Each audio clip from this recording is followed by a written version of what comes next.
ভদ্রস্বার রাগী বর। পর্ব 1+2। রাইটার ইশরাত জাহান সুপ্তি। প্রথম অংশ। কলেজে পৌঁছে ক্লাসে গিয়ে বসতেই আমার বেস্টু তমা আমাকে আনিশা আনিশা ডেকে খোঁচানো শুরু করে দিল। সাথে সাথে আমার ভুরু কুঁচকে গেল একরাশ বিরক্তি নিয়ে। এমনিতেই মাত্র ঘুম থেকে উঠে এসেছি, এখনো চোখে ঘুম ঘুম ভাব। তার উপর পুরো ক্লাসে থমথম ভাব, কারণ এবারের ইন্টার সেকেন্ড ইয়ারের প্রি টেস্ট পরীক্ষায় আমাদের পুরো ব্যাচ খারাপ রেজাল্ট করেছে।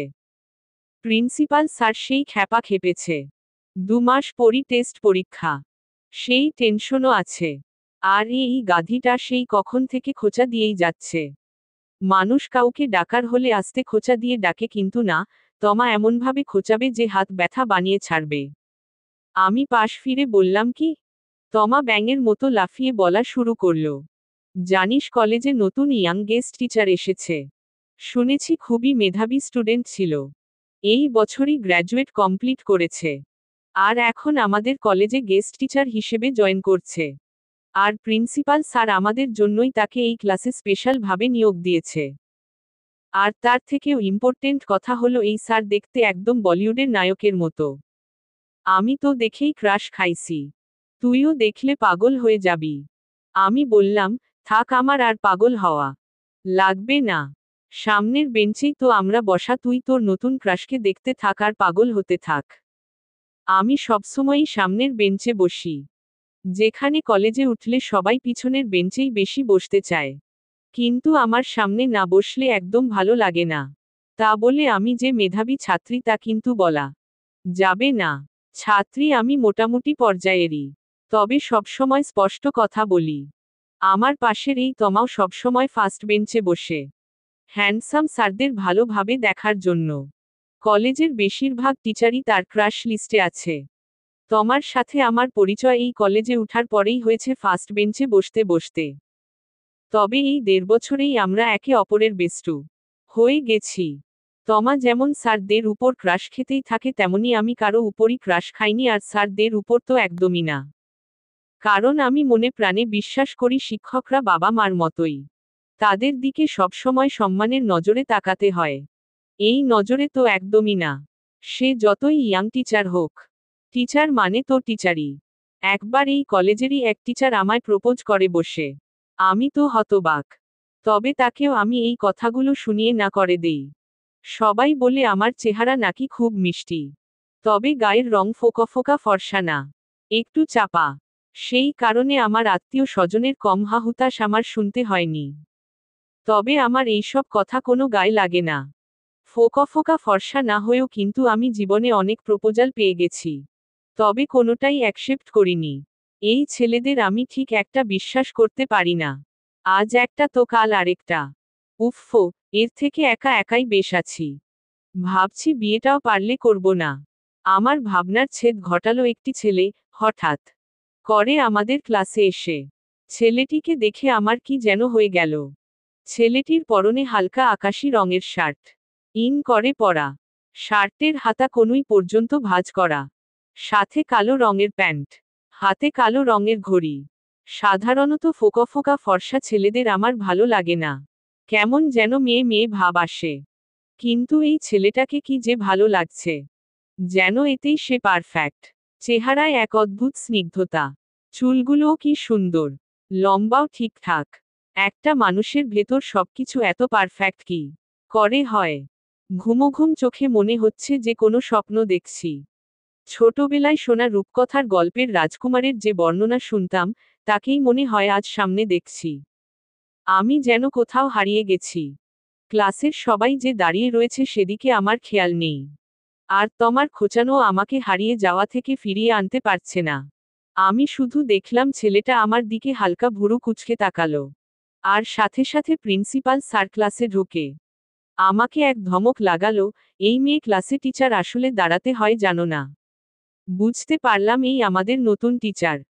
এবার আমি বেশ হকচকিয়ে চারপাশে চোখ বুলিয়ে দাঁড়িয়ে বললাম, সরি স্যার, সে যে স্যার আমি বুঝতে পারিনি। সামনে এক পলক তাকিয়ে দেখলাম, ছেলেটি মানে আমাদের নতুন স্যার একটু লজ্জা পেয়ে আমার দিকে তাকালো, আর যেই আমার সাথে একটু চোখাচোখি হলো সাথে সাথে অন্য দিকে চোখ সরিয়ে নিল। প্রিন্সিপাল স্যার আমাকে বসতে বলে সবার উদ্দেশ্যে বলা শুরু করল, ইনি হলেন এই কলেজের নতুন টিচার শুভ্র আহমেদ। তোমাদের নতুন ক্লাস টিচার। তারপর নতুন স্যারের দিকে তাকিয়ে বললেন, এই সব কয়টা এক একটা গর্ধব। শুভ্র এদেরকে একটু ঠিকমতো দেখো। এই বলে প্রিন্সিপাল বেরিয়ে গেল। সাথে সাথেই তমা আমায় খোঁচা দিয়ে বলল, কি হুশ উড়ে গেল তো। আমিও শান্ত মেয়ের মতো মাথা নাড়িয়ে হ্যাঁ বললাম। শুভ্র স্যার পড়ানো শুরু করে দিয়েছে। আমি সেই যে মাথা নিচু করেছি। পুরো ক্লাসে আর সামনে তাকাইনি। কারণ স্যারকে বাবা মার মতো সম্মানের চোখে না দেখে আবার অন্য নজরে না দেখে ফেলি সেই ভয়। কারণ স্যার তো স্যারই। মনকে বারবার এই বোঝাচ্ছি। ক্লাস শেষের ঘন্টা পড়লে স্যার যখন বেরিয়ে যাচ্ছিল তখন আরেকবার তাকালাম। পিছন থেকে দেখতেও কি সুন্দর লাগে তাকে। আচ্ছা, আমি কি তোমার মতো ক্রাশ খেয়েছি? ক্রাশ কথাটা আমার ভালো লাগে না। তাই আমি এর নাম দিলাম মুগ্ধতা। আর মনকে এটাও বোঝালাম যে সুন্দর কিছু দেখলে তো মানুষ মুগ্ধ হবেই। স্যার সুন্দর তাই আমি মুগ্ধ হয়েছি, ব্যাস, আর কিছু না। আর অন্য কোনো চিন্তা না। বাবা মার পরই শিক্ষকের অবস্থান। পাশ থেকে তমা আমায় খোঁচা দিয়ে বলল, এই আনিশা, স্যারের পেট দেখেছিস? কি সুন্দর মিশানো। একদমই ভুঁড়ি নেই। নিশ্চয়ই জিম করে। আমি আবারও ভুরু কুঁচকে বললাম, তুই কি স্যারদের পেটও খেয়াল করে দেখিস? তমা আবার লাফিয়ে বলল, আরে সামনে এত সুন্দর স্যার থাকলে দেখব না কেন? তোরও তো পছন্দ হয়েছে। আমি ওকে চুপ থাক বলে বাসায় চলে আসলাম। কিছু ভালো লাগছে না। মনকে ঠিকমতো বোঝাতে হবে। পরদিন ক্লাসে যেতে একটু লেট হয়ে গেল। গিয়ে দেখি শুভ্র স্যার অলরেডি ক্লাসে। আজ স্যার একটা হোয়াইট কালারের শার্ট ইন করে পড়েছে। সেদিন মনে হচ্ছিল শার্টের আকাশি কালারটাতেই তাকে বেশি মানায়। আজও মনে হচ্ছে শার্টের এই রংটাই তার জন্য পারফেক্ট। আমি হালকা কাশি দিয়ে বললাম, স্যার আসবো? স্যার হ্যাঁ বললে সামনের বেঞ্চ ক্রস করে পিছনের দিকে যাচ্ছিলাম। ঠিক করেছি আর সামনে বসবো না। বুঝতে পারলাম তমা আমার দিকে হা করে তাকিয়ে রয়েছে। কিন্তু একটু আগাতেই তমা ওর মাইক আলা গলা দিয়ে আমায় ডেকে বলল, এই আনিশা এখানে বস, ওখানে কোথায় যাচ্ছিস? স্যারও আমার দিকে তাকিয়ে রয়েছে তাই আর উপায় না পেয়ে সামনেই বসলাম। হঠাৎ স্যার আমায় বলল, মিস আনিশা কাল কি পড়া ছিল? সাথে সাথে পুরো ক্লাসে হাসির বন্যা বয়ে গেল। তার কারণ হলো এই, আমার নাম আনিশা নয়। আমার নাম সুপ্তি। আনিশা বলে আমায় শুধু তমা ডাকে। কারণ আমার চেহারা দেখতে নাকি ওর কোন হিন্দি সিরিয়ালের নায়িকার মতো লাগে। তাই সিরিয়ালে নায়িকার যে নাম আমায়ও তাই বলেই ডাকে। আর এই কথা ক্লাসের সবাই জানে। বেচারা স্যার নিশ্চয়ই কারো নাম না জানার কারণে একটু আগে তমার মুখে এই নাম শুনে আমায় ডেকেছিল। তমা স্যারকে হাসতে হাসতে বলল, স্যার ওর নাম তো সুপ্তি, আনিশা না। এটা একটা সিরিয়ালের নায়িকার নাম, ওকে শুধু আমি এই নামে আদর করে ডাকি। সামনে তাকিয়ে দেখলাম স্যার বেশ লজ্জা পেয়েছে। তা দেখে আমিও একটু মুচকি হাসি দিলাম। আজও আমি পুরো ক্লাসে বইয়ের দিকেই তাকিয়েছিলাম। আর স্যার যখন বেরিয়ে যাচ্ছিল তখন বেহা চোখ এক দৃষ্টিতে তাকিয়েছিল। এখন অবস্থা এমন হয়ে গেছে যে ক্লাসের সব মেয়েরা হা করে স্যারের দিকে তাকিয়ে থাকে আর একমাত্র আমি কোনো দিকে নড়াচড়া না করে একদৃষ্টিতে বইয়ের দিকে তাকিয়ে থাকি। মনকে কোনোভাবেই স্যারকে নিয়ে অন্য কিছু না ভাবার জন্য মানাতে পারছি না।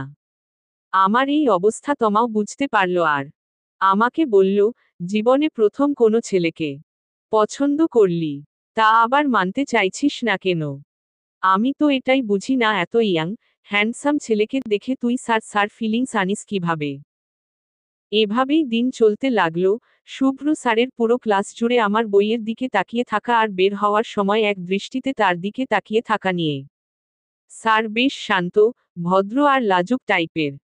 ক্লাসের সব মেয়েরা স্যারকে ইমপ্রেস করার জন্য পড়া ঠিকমতো পড়ে আসে। শুধু আমি বাদে। আমি শুধু পড়া ঠিকমতো পারি না। কি করে পারবো? আমি তো মনকে বোঝাতে বোঝাতেই ক্লান্ত যে আমি স্যারকে ওই নজরে পছন্দ করি না, টিচার হিসেবে করি। একদিন স্যার আমায় ডেকে বলল, মিস সুপ্তি, পড়ালেখায় আরেকটু মনোযোগ দিন। আর 1 মাস পরই তো টেস্ট পরীক্ষা। আমি সেদিন যথেষ্ট লজ্জিত হয়েছিলাম। কিছু কিছু ন্যাকা মেয়েগুলো অযথাই স্যারের সাথে ঢং করে হেসে হেসে কথা বলতে থাকে। তখন আমার গা একদম জ্বলে যায়। অবশেষে আমি মানতে বাধ্য হলাম, আমি স্যারকে পছন্দ করি আর ওই নজরেই করি। আমার এই মেনে নেওয়ায় সবথেকে বেশি খুশি হলো তমা। তার কথা যে সত্যি হয়েছে। একদিন স্যার হঠাৎ করে আমার সামনে এসে বলল, ক্লাসের সবাই অ্যাসাইনমেন্ট জমা দিয়ে দিয়েছে, আপনি দেননি কেন? আমি যেন আকাশ থেকে পড়লাম। কিসের অ্যাসাইনমেন্ট, কিসের জমা? আমি তো কিছুই জানি না। তাই কাপা কাপা গলায় বললাম, স্যার কিসের অ্যাসাইনমেন্ট? স্যারও যেন আমার কথা শুনে আকাশ থেকে পড়ল, কিন্তু রেগে আমায় খুব কর্কশ ভাবেই বলল, প্রতিদিন ক্লাসে এসেও আপনি অ্যাসাইনমেন্টের কথাই জানেন না। আপনার মনোযোগ কোথায় থাকে? আজ পুরো ক্লাস আপনি দাঁড়িয়ে থাকবেন। Stand up. আর কালকের মধ্যে আমার অ্যাসাইনমেন্ট জমা চাই। আর কি করার, আমি দাঁড়িয়ে রইলাম। ক্লাসের সবাই আমার দিকে এমন ভাবে তাকিয়ে রইল যেন আমি মহাভারত অশুদ্ধ করে ফেলেছি। আর হবেই না কেন, যেই স্যার একটু বিরক্তও হয় না সেই স্যারকে আমার ওপর এভাবে রাখতে দেখে সবার অবাক হওয়ারই কথা। আমার চোখ ছলছল করে উঠল। বড্ড অভিমান হলো, কিন্তু কার উপর জানি না। ক্লাস শেষে আমি তমাকে খোঁচা দিয়ে বললাম, আমাকে বলিসনি কেন অ্যাসাইনমেন্টের কথা? তমা বলল, আমি কি জানি, তুই খেয়ালই করিসনি। স্যার তো কয়বারই ক্লাসে বলল। তুই তো দেখি ভালো হারিয়ে গেছিস স্যারের মধ্যে। সারা রাত জেগে অ্যাসাইনমেন্ট কমপ্লিট করলাম। পরদিন কলেজে গিয়ে শুভ্র স্যারের কেবিনে যাচ্ছিলাম তমাকে নিয়ে। উদ্দেশ্য অ্যাসাইনমেন্ট জমা দেওয়া। দেখলাম স্যারও মাত্রই কেবিন থেকে বেরোলো, তাই সেখানেই স্যারের দিকে না তাকিয়েই তার হাতে অ্যাসাইনমেন্ট দিয়ে চুপচাপ চলে আসছিলাম। হঠাৎ পিছন থেকে স্যার মিস সুপ্তি বলে ডেকে উঠল। আমি ফিরে তাকাতেই স্যার বলল, আমি মনে হয় আপনার সাথে কাল একটু বেশিই রুড হয়ে গিয়েছিলাম। কিন্তু আপনার কি কোনো প্রবলেম হয়েছে? সব সময় দেখি পুরো ক্লাসে বইয়ের দিকেই তাকিয়ে থাকেন, আর যখন আমি বের হতে নেই তখন আমার দিকে একদৃষ্টিতে তাকিয়ে থাকেন। আমাকে কি কিছু বলতে চান? আমি খুবই চমকে গেলাম স্যারের কথা শুনে। স্যার কি করে পিছন থেকে বুঝলো যে আমি তার দিকে তাকিয়ে থাকি? চমকানোর মধ্যেই আমি কিছু না ভেবেই হুট করে বলে ফেললাম, জীবনে প্রথম কোনো ছেলেকে পছন্দ হলো, তাও আবার স্যারকে। কিন্তু স্যারের প্রতি যেন সেই ধরনের পছন্দ আর না বাড়ে, তাই তো বইয়ের দিকে তাকিয়ে থাকি, আর বের হওয়ার সময় তাকিয়ে থাকার উপর আমার কোনো হাত নেই। সেটা কিভাবে যেন হয়ে যায়। পৃথিবীর কিছু অদ্ভুত ছাত্রীরই স্যারদের প্রতি ওই পছন্দ হয়ে যায়। আর আমি মনে হয় সেই অদ্ভুতদের মধ্যে একজন হয়ে গেছি। এক নিঃশ্বাসে কথাগুলো বলে ফেললাম। তারপরই হুঁশ হলো, এগুলো কি বললাম? কথার কোনো আগামাথা কিছুই নাই। আস্তে আস্তে মাথা তুলে সামনের দিকে দেখলাম যে স্যার। ভদ্রস্যার রাগীবর। পর্ব 1+2। রাইটার ইশরাত জাহান সুপ্তি। ভদ্রস্যার রাগীবর। পর্ব 3+4। রাইটার ইশরাত জাহান সুপ্তি। এক নিঃশ্বাসে কথাগুলো বলে ফেললাম। তারপরই হুঁশ হলো, এগুলো কি বললাম? কথার কোনো আগামাথা কিছুই নাই। আস্তে আস্তে মাথা তুলে সামনের দিকে দেখলাম যে স্যার আমার দিকে হতভম্ব দৃষ্টিতে তাকিয়ে আছে। তমার দিকে ফিরে দেখলাম ওর মুখ হা হয়ে গেছে। আমি সেই যে সেখান থেকে এক দৌড় দিয়ে বাসায় আসলাম, তারপর 4 দিন কলেজ যাইনি। 5 দিনের দিন সকালে তমার ফোন আসল। ও হড়বড় করে বলে যাচ্ছে, কিরে কলেজ আসছিস না কেন? তোর হয়েছে কি? সেদিন ওসব কি বললি? আজ কলেজ আসিস। শুভ্র স্যার আজ ক্লাস টেস্ট নেবে। স্যার বলেছে যে আসবে না তার প্র্যাকটিক্যালে নাম্বার কাটা যাবে। আর কি করার, ফোন কেটে কলেজের উদ্দেশ্যে বেরিয়ে পড়লাম। ক্লাসে গিয়ে দেখি শুভ্র স্যার এসে পড়েছে। আজ স্যার চকলেট কালারের একটি শার্ট পরেছে। আর সবসময়ের মতোই মনে হচ্ছে এই রংটাতেই স্যারকে বেশি মানায়। আমি চুপচাপ মাথা নিচু করে ভেতরে ঢুকে বেঞ্চে বসলাম। বুঝতে পারছি স্যার আমার দিকে তাকিয়ে আছে। আমি তো লজ্জায় শেষ। স্যারকে আর কিভাবে মুখ দেখাবো তাই ভাবছি। পরীক্ষা শুরু হয়ে গেছে। ক্লাস টেস্ট আর কি, খাতা থেকে 2টো পৃষ্ঠা ছিঁড়ে তাতে বোর্ডের প্রশ্নের উত্তর লিখা। মোটামুটি ভালোই পারলাম। স্যার বলল খাতা দেখে তৃতীয় পিরিয়ডেই দিয়ে দিবে। তমা সেই কখন থেকে প্রশ্নের ঝুড়ি খুলে বসেছে। আমি কোনো কথার জবাব না দিয়ে চুপ করে বসে আছি। একটু পর স্যার এসে একে একে সবার খাতায় দিল, শুধু আমারটা বাদে। লজ্জায় আমি জিজ্ঞাসাও করতে পারলাম না। কলেজ শেষে বাসায় যাওয়ার জন্য তমাকে নিয়ে বের হতেই শুভ্র স্যার পেছনে থেকে সুপ্তি শোনো বলে ডেকে উঠল। আমি বেশ অবাক হলাম, কারণ স্যার সব মেয়েদের নামের আগে মিস বলে ডাকে আর আপনি করে কথা বলে। এই প্রথম স্যার আমায় শুধু সুপ্তি বলে ডাকলো, তাও আবার তুমি করে। আমি পিছনে ফিরে তাকালাম। চেহারায় এখনো লাজুক ভাব স্পষ্ট। স্যার আমার হাতে পরীক্ষার খাতাটি এক ভাঁজ করে দিয়ে চলে গেল। আমি খাতার ভাঁজ খুলে দেখলাম যে ভেতরে লেখা, পৃথিবীর কিছু অদ্ভুত স্যারদেরও ছাত্রীর প্রতি ওই পছন্দ হয়ে যায়। আর আমিও তাদের মধ্যে একজন। নিচে তার সিগনেচার দেওয়া। আমি হালকা লজ্জা মিশ্রিত অবাক দৃষ্টি নিয়ে স্যারের চলে যাওয়ার দিকে তাকালাম আর সাথে সাথে স্যার হাঁটতে হাঁটতেই পিছনে ফিরে মাথা চুলকিয়ে একটি লাজুক হাসি দিয়ে আবার সামনে ফিরে গেল। তমা আমাকে কাঁধ দিয়ে হালকা ধাক্কা দিয়ে খেপানো শুরু করল। আর আমি আমার লাজে রাঙা চোখ লুকানোর জন্য হাতের খাতা দিয়ে মুখ ঢাকলাম। এখন আর আমি ক্লাসে শুধু বইয়ের দিকেই তাকিয়ে থাকি না। কিন্তু শুভ্র স্যারের বের হওয়ার সময় ঠিকই তাকাই। ভিন্ন শুধু এতটুকুই যে স্যারও একবার পিছনে তাকিয়ে তারপর যায়। এই ব্যাপারটা আপাত দৃষ্টিতে দেখলে কিছুই না। কিন্তু আমাদের ভেতর এতটুকুতেই যেন অনেক কিছু হয়ে যায়। ব্যাপারটা শুধু এতটুকুতেই থেমে থাকেনি, স্যার এখন আমাকে বাসায় অর্ধেক রাস্তা পর্যন্ত পৌঁছেও দেয়। আমার বাসায় যাওয়ার রাস্তায় অটোর দুটি স্ট্যান্ড পড়ে। তাই দুইবার অটো বদলাতে হয়।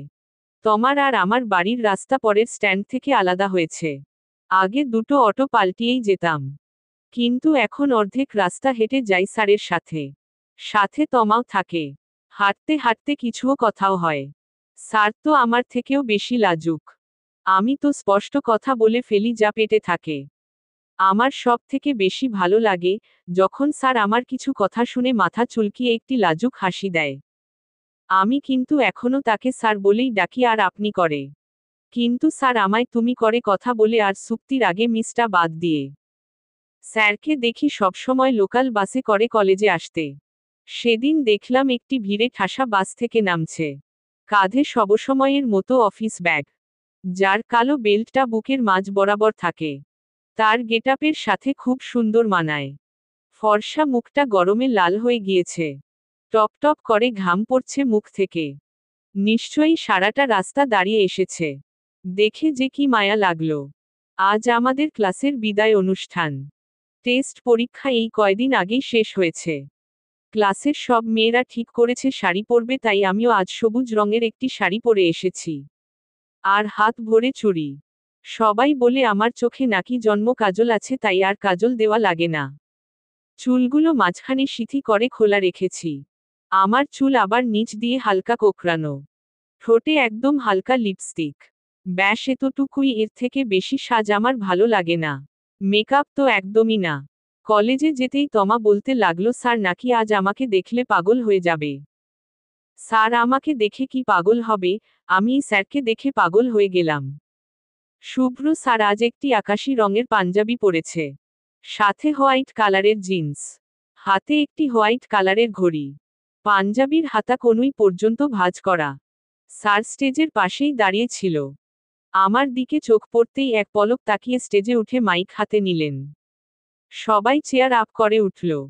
স্যার রবীন্দ্রসঙ্গীত গাইছেন। ভালোবাসি ভালোবাসি গানটা গাইছেন একদৃষ্টিতে আমার দিকে তাকিয়ে। স্যার যে এত সুন্দর গান গাইতে পারেন তা আমার ভাবনারও বাইরে। স্যারের তো গায়ক হওয়া প্রয়োজন। আমি যেন সুরের মধ্যে হারিয়ে যাচ্ছি। সামনের বোর্ড পরীক্ষার জন্য প্রিন্সিপাল স্যার আমাদের বিদায় উপলক্ষে সবাইকে একটি করে পেন্সিল বক্স দিচ্ছে। দেওয়ার দায়িত্বটা শুভ্র স্যারের উপর। প্রিন্সিপাল স্যারের সবকিছুই অদ্ভুত। কলেজের স্টুডেন্টদের কি পেন্সিল বক্স দেয়? একটি ক্লাসের বাইরে আমরা সবাই সারি হয়ে দাঁড়িয়ে আছি। স্যার এক এক করে সবাইকে দিয়ে যাচ্ছে। স্যারের পাশে কার্টুনে ভরা এক এক রঙের পেন্সিল বক্স। আমি আর তমা সবার পিছনে পড়ে গেছি। একে একে সবাই চলে গেছে। স্যার তমার হাতে একটি বক্স দিয়ে আমায় বলল, সুপ্তি তোমার কোন রং পছন্দ? আমি একটু তার দিকে ইঙ্গিত দিয়েই জবাব দিলাম, স্কাই ব্লু। স্যার কার্টুনে বক্সগুলো ঠিক করছিল, আমার দিকে না তাকিয়েই একটি মুচকি হাসি দিল। আমি শাড়ির আঁচলের কোনা আঙুল দিয়ে পেঁচাচ্ছিলাম। হঠাৎ স্যার আমার সামনে এসে দাঁড়ালো। আমি তার দিকে তাকিয়ে হেসে বললাম, আমার বক্স কোথায়? স্যার বলল, তুমি বক্স পাবে না। আমি অবাক হয়ে বললাম, কেন? স্যার বলল, কারণ আর নেই। আমি মুখ অন্য দিকে ঘুরিয়ে নকল অভিমানের সুরে বললাম, এতক্ষণ ধরে দাঁড়িয়ে রয়েছি আর আমার বেলাই নেই। স্যার আমার সামনে একটি ছোট অ্যাকুরিয়াম তুলে ধরলেন, যার ভেতর একটি খুবই ছোট রঙিন মাছ। দেখেই আমার চোখ খুশিতে ঝিলিক মেরে উঠল। আমি ওটা হাতে নিতেই আবার আরেকটা একই রকমের মাছসহ অ্যাকুরিয়াম তুলে ধরল। আমি জিজ্ঞেস করলাম, দুটি কেন? স্যার বলল, একটি ছেলে মাছ আর একটি মেয়ে মাছ। আমি আবারও ভুরু কুঁচকে জিজ্ঞাসা করলাম, তাহলে দুটো আলাদা আলাদা রাখার কি দরকার? একটার ভেতরেই তো থাকতে পারে। স্যার মুচকি হেসে বলল, এখন আলাদাই থাকুক। আমরা শুনশান রাস্তা দিয়ে হেঁটে যাচ্ছি। আমরা মানে আমি, তমা আর স্যার। আমার হাতে একটি অ্যাকুরিয়াম আর তমার হাতে একটা। স্যার নিয়ে হাঁটতে চেয়েছিল কিন্তু আমি দেইনি। বলে দিয়েছি যে একবার যখন আমাকে দিয়েছেন আর দিচ্ছি না। আজ তমা আমাদের মাঝখানে হাঁটছে। কেউ কোনো কথা বলছি না। তিনজনই চুপচাপ। নীরবতা ভেঙে আমিই বললাম, তমা স্যারকে বলেছিস আমার ভবিষ্যৎ পরিকল্পনা? তমা আমার দিকে তাকিয়ে ভুরু কুঁচকে বলল, কোনটা? আমিও একটু ভাব নিয়ে বললাম, ওই যে আমি ঠিক করেছি বিয়ে করব না। দেখলাম যে স্যার অন্য দিকে তাকিয়ে মুখ টিপে হাসছে। তখনই একটি বাচ্চা ছেলে এসে স্যারকে বলল, ভাই 2 দিন ধরে কিছু খাই না, কিছু টাকা দেন। স্যার আমাদের 1 মিনিট অপেক্ষা করতে বলে ছেলেটিকে নিয়ে রাস্তার ওপারের একটি হোটেলে নিয়ে গেল। হঠাৎ আমার মাথায় একটি ভাবনা এলো, স্যার যে আমায় দুটো অ্যাকুরিয়াম এনে দিল, এগুলোতে নিশ্চয়ই অনেক টাকা খরচ হয়েছে, কারণ এই দুটো শুধু গোল কাচের বোলের মতোই না, যেমনটা সচরাচর টিভিতে দেখায়। গোল বোল দুটির বাইরে দিয়ে খুব সুন্দর লতাপাতার ডিজাইন করা। স্বচ্ছ কাচের। দেখতে খুবই সুন্দর এবং দেখলে বোঝাও যায় যে এক্সপেন্সিভ। স্যার এত টাকা কেন খরচ করতে গেল? ধুরুর ভালো লাগে না। কলেজের গেস্ট টিচারদের বেতন যে খুবই সীমিত তা আমি খুব ভালো করেই জানি। তার উপর স্যার মেসে থাকে। আচ্ছা আমি কি স্যারকে ভালোবাসি? এমন তো নয় যে স্যার শুধু সুন্দর বলেই আমার ভালো লাগছে। স্যারকে যে আমি খুবই পছন্দ করি সেখানে কোনো সন্দেহ নেই। কিন্তু আমি এটাও জানি যে পছন্দ আর ভালোবাসা এক নয়। পছন্দ মানে মানুষটির কাছে থাকতে খুবই ভালো লাগা, আর ভালোবাসা মানে হলো সেই মানুষটির কাছে না থাকতে পারলে পাগলের মতো লাগা। আর আমি পুরোপুরি নিশ্চিত না হয়ে কিছু বলতে চাই না। স্যার কি আমায় শুধু পছন্দই করে নাকি ভালোবাসে? আমার এসব ভাবনার ছেদ ঘটালো তমা, একটি খোঁচা দিয়ে বলল, কিরে স্যার তোকে এত সুন্দর ডাবল গিফট দিল আর তুই কিছু দিবি না? আমি ওর দিকে অবাক হয়ে তাকিয়ে বললাম, আমি কি দেব? ও বলল, আরে কি দিবি আবার, যেটাতে ছেলেরা বেশি খুশি হয় সেটাই। একটু হাতটা ধরে হাঁটতে শুরু কর বা একটা ফ্লাইং কিস দে। আমি অস্থির হয়ে বললাম, না বাবা। হাত ধরলে এক্সপেক্ট করবে গালে কিস দেওয়ার। গালে কিস দিলে আবার? না না, কোনো দরকার নেই। বিয়ের আগে কোনো ধরনের স্পর্শ আমার ভালো লাগে না। তাছাড়া গুনাহও তো হয়। তমা বিরক্তি ভাব নিয়ে বলল, তুই কোন যুগে পড়ে আছিস? আমি ওকে বললাম, চুপ থাক। মডার্ন হওয়া মনে উচ্ছৃঙ্খল হওয়া না। এর ভেতরই স্যার এসে পড়ল। আমরা আবার হাঁটা শুরু করলাম। স্যারকে ডেকে আমি বললাম, স্যার শুধু শুধু এগুলো কেন কিনেছেন? স্যার তাকিয়ে বলল, কেন, তোমার পছন্দ হয়নি? আমি বললাম, পছন্দ তো অনেক হয়েছে কিন্তু টাকাও তো অনেক খরচ হয়ে গেল তাই না? স্যার বলল, সে চিন্তা তোমার করতে হবে না। তমা আমায় ফিসফিসিয়ে বলতে শুরু করল, তুই আসলেই একটা হাদারাম। কই এখন আলাপ করবি? কলেজ তো শেষ, এখন কিভাবে যোগাযোগ হবে? তা না, মহারানী খরচ নিয়ে মরছে। স্যার সম্ভবত আমাদের কথা শুনতে পেরেছে কারণ স্যার হাসছে। এই তমার মাইকের মতো গলা দিয়ে কি আর ফিসফিস কথা বের হয়? অটো স্ট্যান্ডের কাছাকাছি চলে এসেছি। স্যার অনেকক্ষণ ধরেই কাচুমাচু করছে। কিছু যেন বলতে চাচ্ছে কিন্তু পারছে না।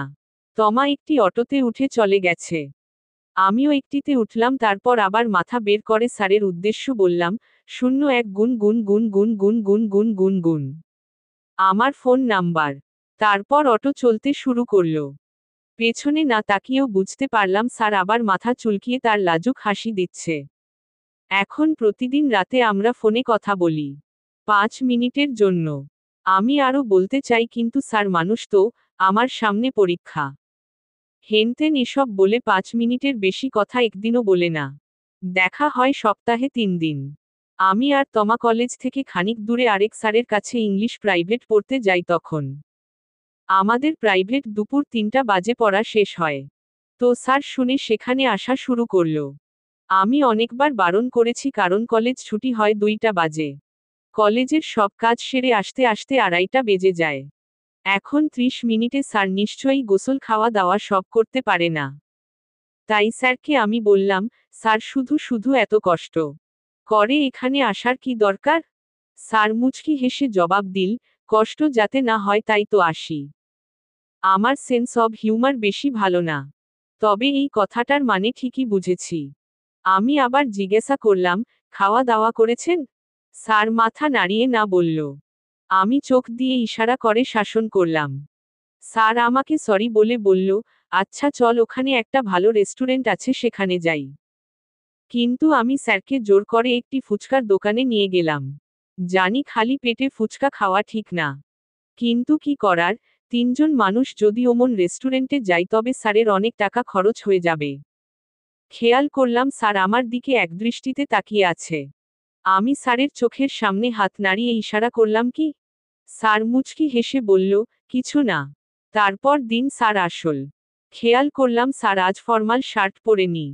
আজ স্যার ক্যাশুয়াল ড্রেস পরেছে। নেভি ব্লু কালারের জিন্স, হোয়াইট কালারের টি শার্টের উপর লাল কালো চেকের শার্ট পরেছে। শার্টের বোতাম সব খোলা। বাতাসে হালকা হালকা উঠছে। আর সবসময়ের মতোই বেস্ট লাগছে। দেখলাম যে স্যার ঘেমে টেমে অস্থির। ঘাম টপটপ করে পড়ছে মুখ দিয়ে। আমি কিছু না ভেবেই আমার ওড়না দিয়ে স্যারের মুখ মুছে দিচ্ছিলাম। স্যার যখন আমার দিকে তাকালো আমি বেশ লজ্জা পেলাম। আমি স্যারকে একটি মাঠের মতো জায়গা দেখিয়ে বসতে বললাম। তারপর ব্যাগ থেকে একটি টিফিন বক্স বের করে তার সামনে দিলাম। স্যার চোখ দিয়ে ইশারা করল কি? আমি বললাম, নুডলস। আমি বানিয়েছি আপনার জন্য। আমি শুধু নুডলসই বানাতে পারি। স্যার খাওয়া শুরু করলো আর আমি তাকিয়ে রইলাম। মাঝে মাঝে আমাকেও খাইয়ে দিতে লাগলো। আবার আমি তাকে। এভাবেই চলতে লাগলো। I love you, I love you too না বলেও আমাদের ভেতর প্রেম প্রেম ভাবটা জমে গেল। আমি প্রতিদিন স্যারের জন্য নুডলস বানিয়ে নিতে লাগলাম। সাথে অনেক অনেক কথাও চলতো। মাঝে মাঝে দুষ্টুমি করে মাঠ ভরে দৌড়াদৌড়িও করতাম। আর সাথে 5 মিনিটের ফোন কল তো আছেই। ইদানিং খুব বেশি খুশি থাকি। মন যেন কোন অজানা সুখের শিহরণে ভেসে যাচ্ছে। দেখতে দেখতে বোর্ড পরীক্ষাও খুব কাছে এসে পড়ল। লাইব্রেরির একটি বই আমার কাছে ছিল। তাই সেটা জমা দেওয়ার জন্য কলেজে গেলাম। শুভ্র স্যারকে বলিনি ভেবেছি হঠাৎ করে গিয়ে চমকে দিব। বই জমা দিয়ে খুব এক্সাইটেড হয়ে কেবিনের দরজাটা একটু ফাঁক করতেই যা দেখলাম। ভদ্রস্যার রাগী বর। পর্ব 4। রাইটার ইশরাত জাহান সুপ্তি। বই জমা দিয়ে খুব এক্সাইটেড হয়ে কেবিনের দরজাটা একটু ফাঁক করতেই যা দেখলাম তাতে আমার পুরো শরীর যেন অবশ হয়ে গেল। দম বন্ধ হয়ে আসল। কারণ আমি দেখলাম একটি সুন্দরী মেয়ে স্যারের 2 হাত ধরে কিছু বলছে। তারপর স্যারও মেয়েটির হাতের উপর তার হাত রাখল। আর সাথে সাথেই মেয়েটি স্যারকে জড়িয়ে ধরল। এর থেকে বেশি দেখার শক্তি আমার ছিল না। মাথার ভেতরটা কেমন ফাঁকা ফাঁকা লাগছে। দরজাটা তাড়াতাড়ি বন্ধ করে একবার জোরে শ্বাস নিলাম। তারপর ওখান থেকে খুবই দ্রুত হাঁটতে লাগলাম। পিয়নের সাথে ধাক্কা লেগে তার হাতের কাগজের স্তূপটা পড়ে চারদিকে ছড়িয়ে যেতে লাগল। আমাকে হয়তো পিছন থেকে চেঁচিয়ে কিছু বলছে। কিন্তু আজ আমার কোনোদিকেই কোনো ভ্রূক্ষেপ নেই। আমার পৃথিবী যেন থমকে গেছে। সবকিছু যেন শব্দহীন হয়ে গেছে। আর এই শব্দহীন পৃথিবীতে ভেতর থেকে কিছু ভেঙে যাওয়ার বিকট আওয়াজ কানে আসছে। কোনো দিকে কোথাও না থেমে বাসায় পৌঁছে সোজা শাওয়ারের নিচে দাঁড়ালাম। সবগুলো পানির লাইন একসাথে ছেড়ে শরীরের সর্বশক্তি দিয়ে একটি জোরে চিৎকার দিলাম। চোখ দিয়ে অবিরাম অশ্রুর বন্যা বয়েই যাচ্ছে। আমি বুঝতে পেরেছি যে আমি স্যারকে ভালোবাসি। শুধু ভালোবাসি না, প্রচণ্ড ভালোবাসি। কি অদ্ভুত ভালোবাসার অনুভূতি অনুভব হলো, তো তাও আবার মন ভেঙে। সেদিন মোবাইল থেকে সিমটা বের করে 2 টুকরো করে ফেললাম। যেই প্রাইভেটটা পড়তাম সেটা বাদ দিয়ে দিলাম। তোমার সাথেও কোনো যোগাযোগ রাখলাম না। যাতে শুভ্র স্যার তোমার থেকেও কিছু না জানতে পারে। তমা আমার বাসাও চিনে না। আচ্ছা শুভ্র স্যার আমার সাথে এমন কেন করল? অবশ্য সে তো আমাকে কখনো বলেও নি যে সে আমাকে ভালোবাসে। তাহলে আমাদের ভেতর এতদিন যা হলো তা কি ছিল? আসলেই সব ছেলেরা একরকমই হয়। ভালোবাসায় এত কষ্ট কেন? যদি জানতাম ভালোবাসলে এত কষ্ট পেতে হয়, তাহলে কখনোই ভালোবাসতাম না। খুবই ভালো হতো যদি ভালোবাসায় আমাদের নিজেদের হাত থাকতো। আর আমি কলেজে যাইনি। পরীক্ষার আগে আগে বাবাকে দিয়ে অ্যাডমিট কার্ড ম্যানেজ করে আনিয়ে নিলাম। যে কলেজে আমাদের সিট পড়েছে সেটা অনেক বড়। আমার সিট পড়েছে দোতলায়। বোরকা পরে পরীক্ষা দিতে যাওয়া শুরু করলাম। সবকিছু অনেক কড়া। স্টুডেন্ট আর কলেজের ডিউটিরত টিচার ছাড়া কেউ প্রবেশ করতে পারে না। ভাইয়া বাইকে করে দিয়ে যেত, আবার নিয়ে আসতো। শেষ পরীক্ষার দিন পরীক্ষা দিয়ে বের হতেই দোতলা থেকেই দেখলাম শুভ্র স্যার গেট দিয়ে জোর করে ঢুকে চারপাশে চোখ বুলিয়ে কি যেন খুব তন্ন তন্ন করে খুঁজছে। আমি পিলারের আড়ালে গিয়ে স্যারকে দেখতে লাগলাম। চুলগুলো এলোমেলো, মুখে খোঁচা খোঁচা দাড়ি গজিয়েছে, চেহারা শুকিয়ে মলিন হয়ে আছে। ইচ্ছে করছে ছুটে স্যারের সামনে যাই। আমার শরীর থরথর করে কাঁপতে লাগলো। যখন কেউ বুঝতে পারে যে সে কাউকে সত্যি ভালোবেসে ফেলেছে এবং সেই অনুভূতি বোঝার পরে প্রথম সেই মানুষটিকে যখন চোখের সামনে দেখতে পায়, তখন যেই অনুভবটা হয় তা ভাষায় প্রকাশের বাইরে। আমি ততক্ষণ পিলারের আড়ালে দাঁড়িয়ে রইলাম যতক্ষণ পর্যন্ত না গার্ডরা এসে স্যারকে জোর করে বাইরে নিয়ে গেল। স্যার বারবার গার্ডদের অনুরোধ করে যাচ্ছে কিন্তু তারা মানছে না। সেদিন বাসায় এসে সেই যে কান্না শুরু হলো আর থামার নাম নেই। সারারাত নির্ঘুম কান্না করেছি। সেদিনই স্যারের সাথে আমার শেষ দেখা হয়েছিল। তারপর ধীরে ধীরে সময় বইতে লাগলো। সে বছরই বাবার বদলি হওয়াতে আমরা ফরিদপুর থেকে আমাদের হোমটাউন ঢাকায় এসে পড়লাম। আমি এখন ঢাকার একটি ভার্সিটিতে অনার্স দ্বিতীয় বর্ষে পড়ি। এই 2.5 বছরে অনেক কিছু হয়ে গেছে। বড় আপুর বিয়ের পর এই প্রথম একটি মেয়ে বাবু হয়েছে। বাবা রিটায়ার্ড করেছে। ভাইয়াও একটি চাকরি পেয়ে বিয়ে করে একটি দুষ্টু মিষ্টি ভাবি এনেছে।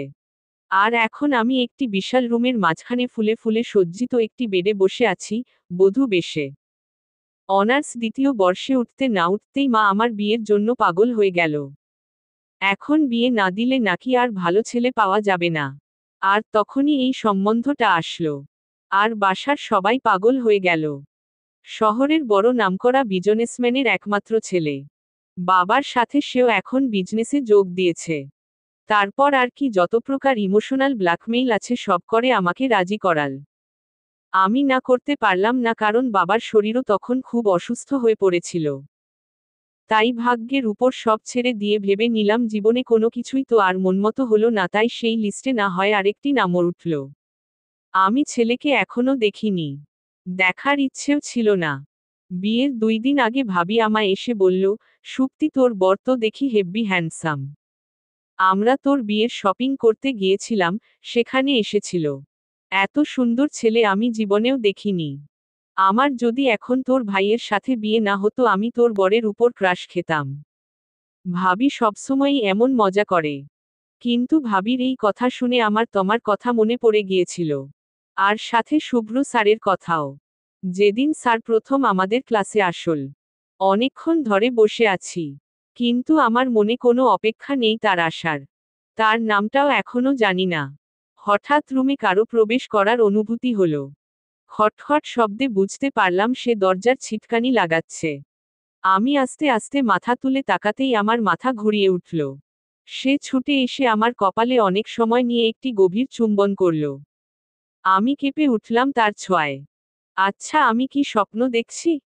তা না হলে এটা কিভাবে সম্ভব, আমি তো দেখছি যে আমার সামনে। ভদ্রস্যার রাগী বর। পর্ব 5+6। রাইটার ইশরাত জাহান সুপ্তি। আচ্ছা আমি কি স্বপ্ন দেখছি? তা না হলে এটা কিভাবে সম্ভব, আমি তো দেখছি যে আমার সামনে শুভ্র স্যার। স্যার তার 2 হাত দিয়ে আলতো করে আমার মুখ ধরে পলকহীন ভাবে আমার দিকে তাকিয়ে রয়েছে। আমিও তার চোখে চোখ রাখলাম।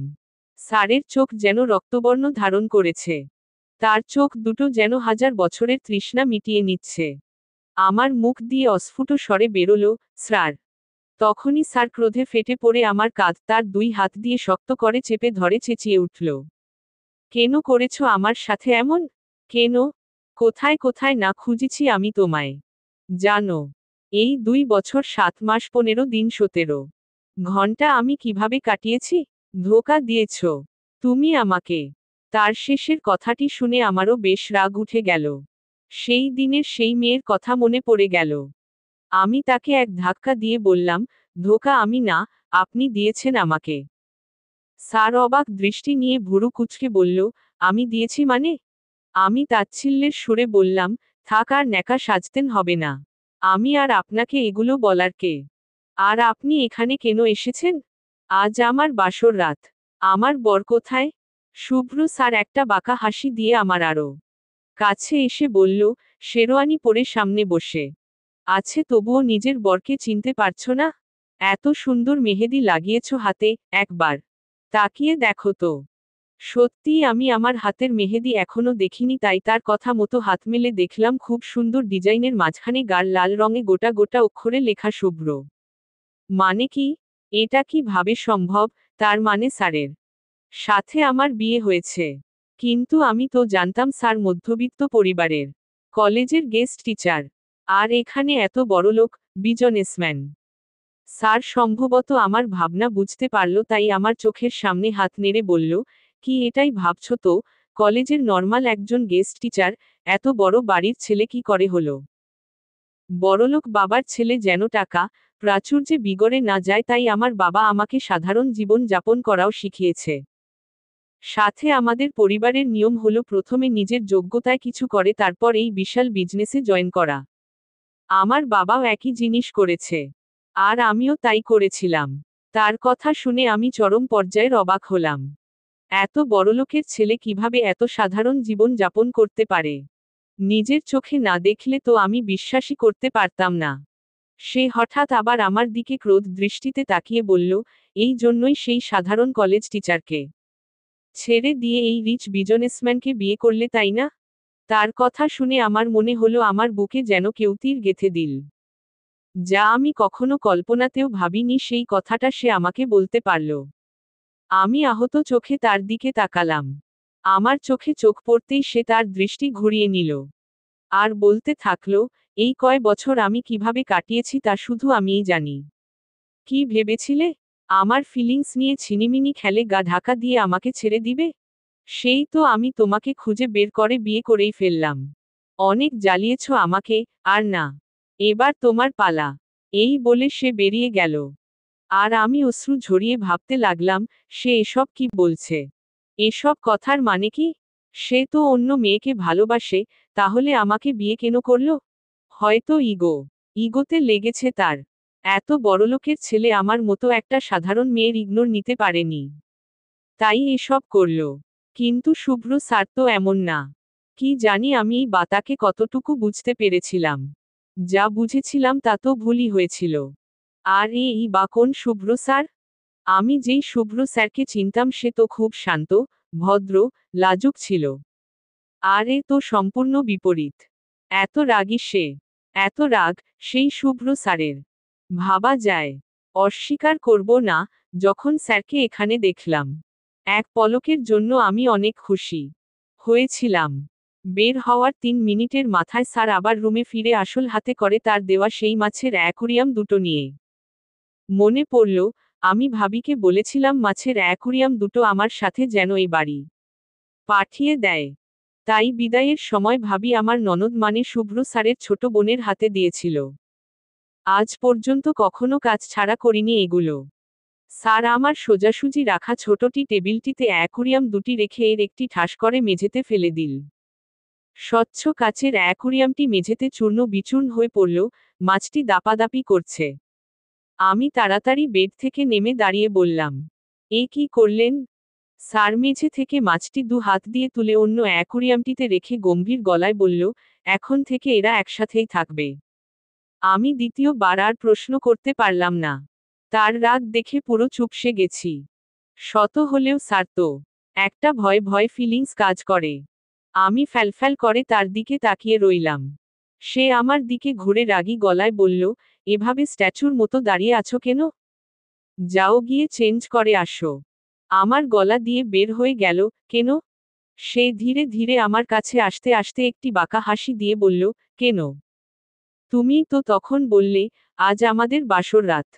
তার কথা শুনে আমার গলা শুকিয়ে গেল। আমি ঢোক গিলে তার থেকে সরে এসে একটি গোলাপি রঙের সুতির শাড়ি নিয়ে ওয়াশরুমে চলে গেলাম। বের হয়ে দেখলাম স্যারও চেঞ্জ করে নিয়েছে। একটি হোয়াইট কালারের টি শার্ট আর ব্লু কালারের কম্বিনেশনের ট্রাউজার পরে বেডে আধশোয়া হয়ে ফোন টিপছে। আমি আস্তে আস্তে গিয়ে তার পাশ থেকে একটি বালিশ নিয়ে সোফার দিকে যাচ্ছিলাম। সে পেছনে থেকে ডেকে বলল, এই মেয়ে কোথায় যাও? আমি মুখ ফুলিয়ে জবাব দিলাম, আমি সোফায় ঘুমাবো। সে জিজ্ঞাসা করল, কেন? আমি বললাম, কারণ আপনি আমার স্যার। সে ভুরু কুঁচকে বলল, মানে? আমি হড়বড়িয়ে বললাম, মানে আবার কি? স্যার তো স্যারই। তার দিকে তাকিয়ে দেখলাম সে আমার দিকে এমন ভাবে রেগে তাকিয়ে আছে যেন এক্ষুনি আমায় গিলে খাবে। আমাকে জোরে একটি ধমক দিয়ে বলল, বেশি সিরিয়াল দেখা হয়েছে, তাই না? বিয়ের পরেও স্বামী স্ত্রী একজন সোফায় ঘুমাবে একজন বেডে ঘুমাবে, আবার মাঝখানে কোলবালিশ দাও। যত সব। এক্ষুনি এখানে এসে ঘুমাবে, না হলে কিন্তু এখন এখানে সত্যি সত্যিই বাসর রাত হবে। তার কথা শুনে আমি তাড়াতাড়ি বেডে গিয়ে তার পাশে শুয়ে পড়লাম। সে তারপর আমাকে বলল, আমার উপর হাত দাও। আমি হতভম্ব হয়ে তার দিকে তাকিয়ে রইলাম।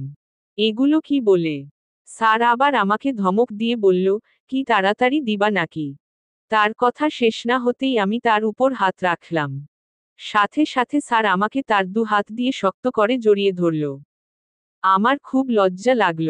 তখন মনে পড়ল সেই বিকেলের কথা, যেদিন আমি আর স্যার রাস্তা দিয়ে পাশাপাশি হাঁটছিলাম। হাঁটতে হাঁটতে হঠাৎ স্যারের হাতের সাথে আমার হাতের হালকা স্পর্শ লাগে। সাথে সাথে মনে হলো আমি যেন হাই ভোল্টেজের শক খেয়েছি। আমি লজ্জা পেয়ে হাত সরিয়ে দ্রুত হাঁটতে লাগলাম। হঠাৎ মনে হলো স্যার আমার সাথে নেই। আমি পিছনে ফিরে দেখলাম সে সেখানেই দাঁড়িয়ে বুকে হাত দিয়ে চোখ বন্ধ করে রেখেছে। মুখে হালকা লাজুক হাসি। বুঝতে পারলাম স্যার আমার থেকেও বেশি লজ্জা পেয়েছে। সাথে শোকও।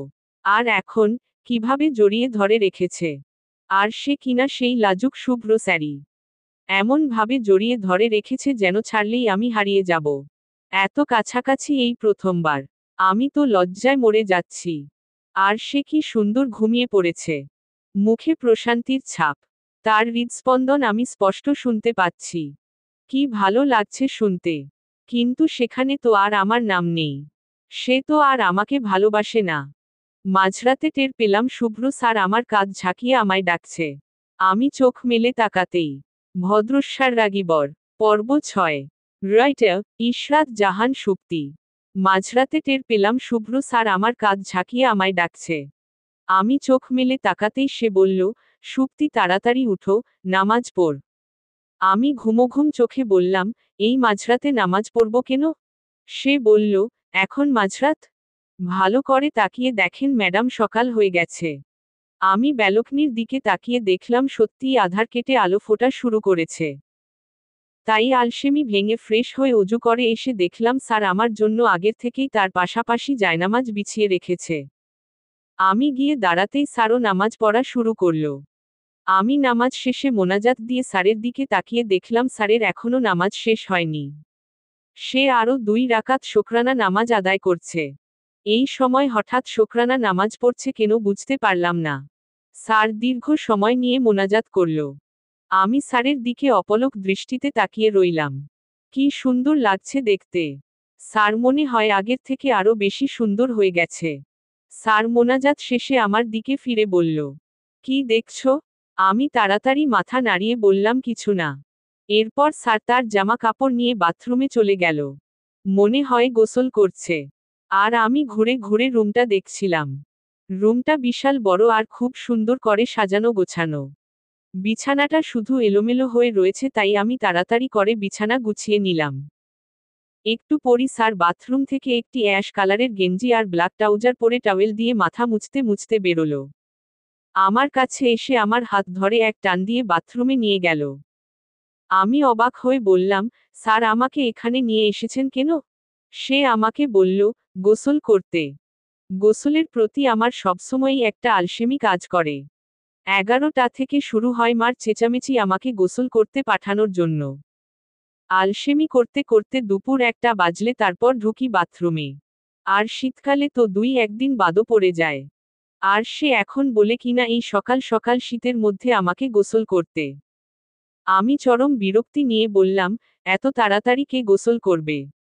স্যার তার দু হাত আমার দুপাশে দেয়ালে রেখে মাথা ঝাঁকিয়ে চুলের পানি আমার মুখে ছিটিয়ে মুচকি হেসে বলল, এখন থেকে সকালেই গোসল করবে। আমি মুখ ফুলিয়ে বললাম, ইস বললেই হলো। আমি করব না। সে এবার তার গলায় পেঁচানো টাওয়েল দিয়ে আমার মুখের পানি মুছতে মুছতে বলল, চুপচাপ করবে, নাকি আমি করিয়ে দেব? তার কথা শুনে আমি চোখ মুখ কুঁচকে বললাম, ছি, আপনি তো ভালো বেশরম হয়ে গেছেন। আগে তো এমন ছিলেন না। সে একটি বাঁকা হাসি দিয়ে বলল, বেশরমের কি হলো? আমি কি অন্য কাউকে বলছি নাকি?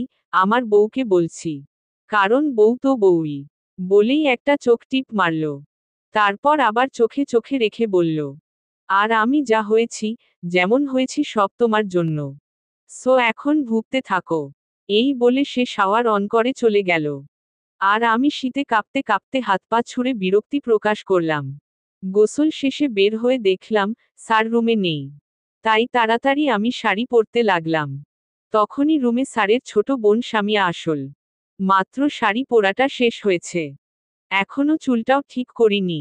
সামিয়া এসেই আমার মুখ ধরে বলল, বাহ, ভাবি তোমাকে তো এই শাড়িটায় খুব সুন্দর লাগছে। তখনই শুভ্র স্যার রুমে আসল ফোন টিপতে টিপতে। সামিয়ার কথা শুনে সে আমার দিকে এক পলক তাকিয়ে সোফায় বসে আবারও ফোন টিপা শুরু করলো আর চোখে আমায় দেখতে লাগলো। নিচ থেকে আমার শাশুড়ি মা সামিয়াকে ডেকে উঠলে সামিয়া যেতে যেতে বলল, ভাবি তাড়াতাড়ি রেডি হয়ে নিচে এসো কিন্তু। সামিয়া চলে গেলে আমি চুল আঁচড়াতে লাগলাম। হঠাৎ আয়নার দিকে খেয়াল করলাম, স্যার আমার দিকে তাকিয়ে আছে। আমি সাথে সাথে পিছনে ফিরতেই সে আবারও ফোনের দিকে নজর দিল। আবারও একটু পর আয়নায় দেখলাম সে তাকিয়ে রয়েছে। এবং আমি পিছনে ফিরতেই সে নজর ঘুরিয়ে নিল। তখনই আমার মনে পড়ল সে একটু আগে বাথরুমে যে বলল আমার বউ। তার মুখে বউ কথাটা শুনে কেমন যেন লেগেছিল। ভেবেই আমি একটু লজ্জা পেলাম। আমি রেডি হয়ে গেলাম। সবার সাথে বসে নাস্তা খেলাম। আমার শাশুড়ি মা আমাকে বলল, কোনো কিছুর প্রয়োজন হলে যেন আমি তাকে জানাই। আজ থেকে তার এক মেয়ে না দুই মেয়ে। কথাটা শুনে আমার বেশ ভালো লাগলো। আমার শ্বশুর, শাশুড়ি আর ননদ সবাই বেশ ভালো আর মিশুক। আমার ননদের সাথে আমার কিছুক্ষণের মধ্যেই ভালো বন্ধুত্ব হয়ে গেল।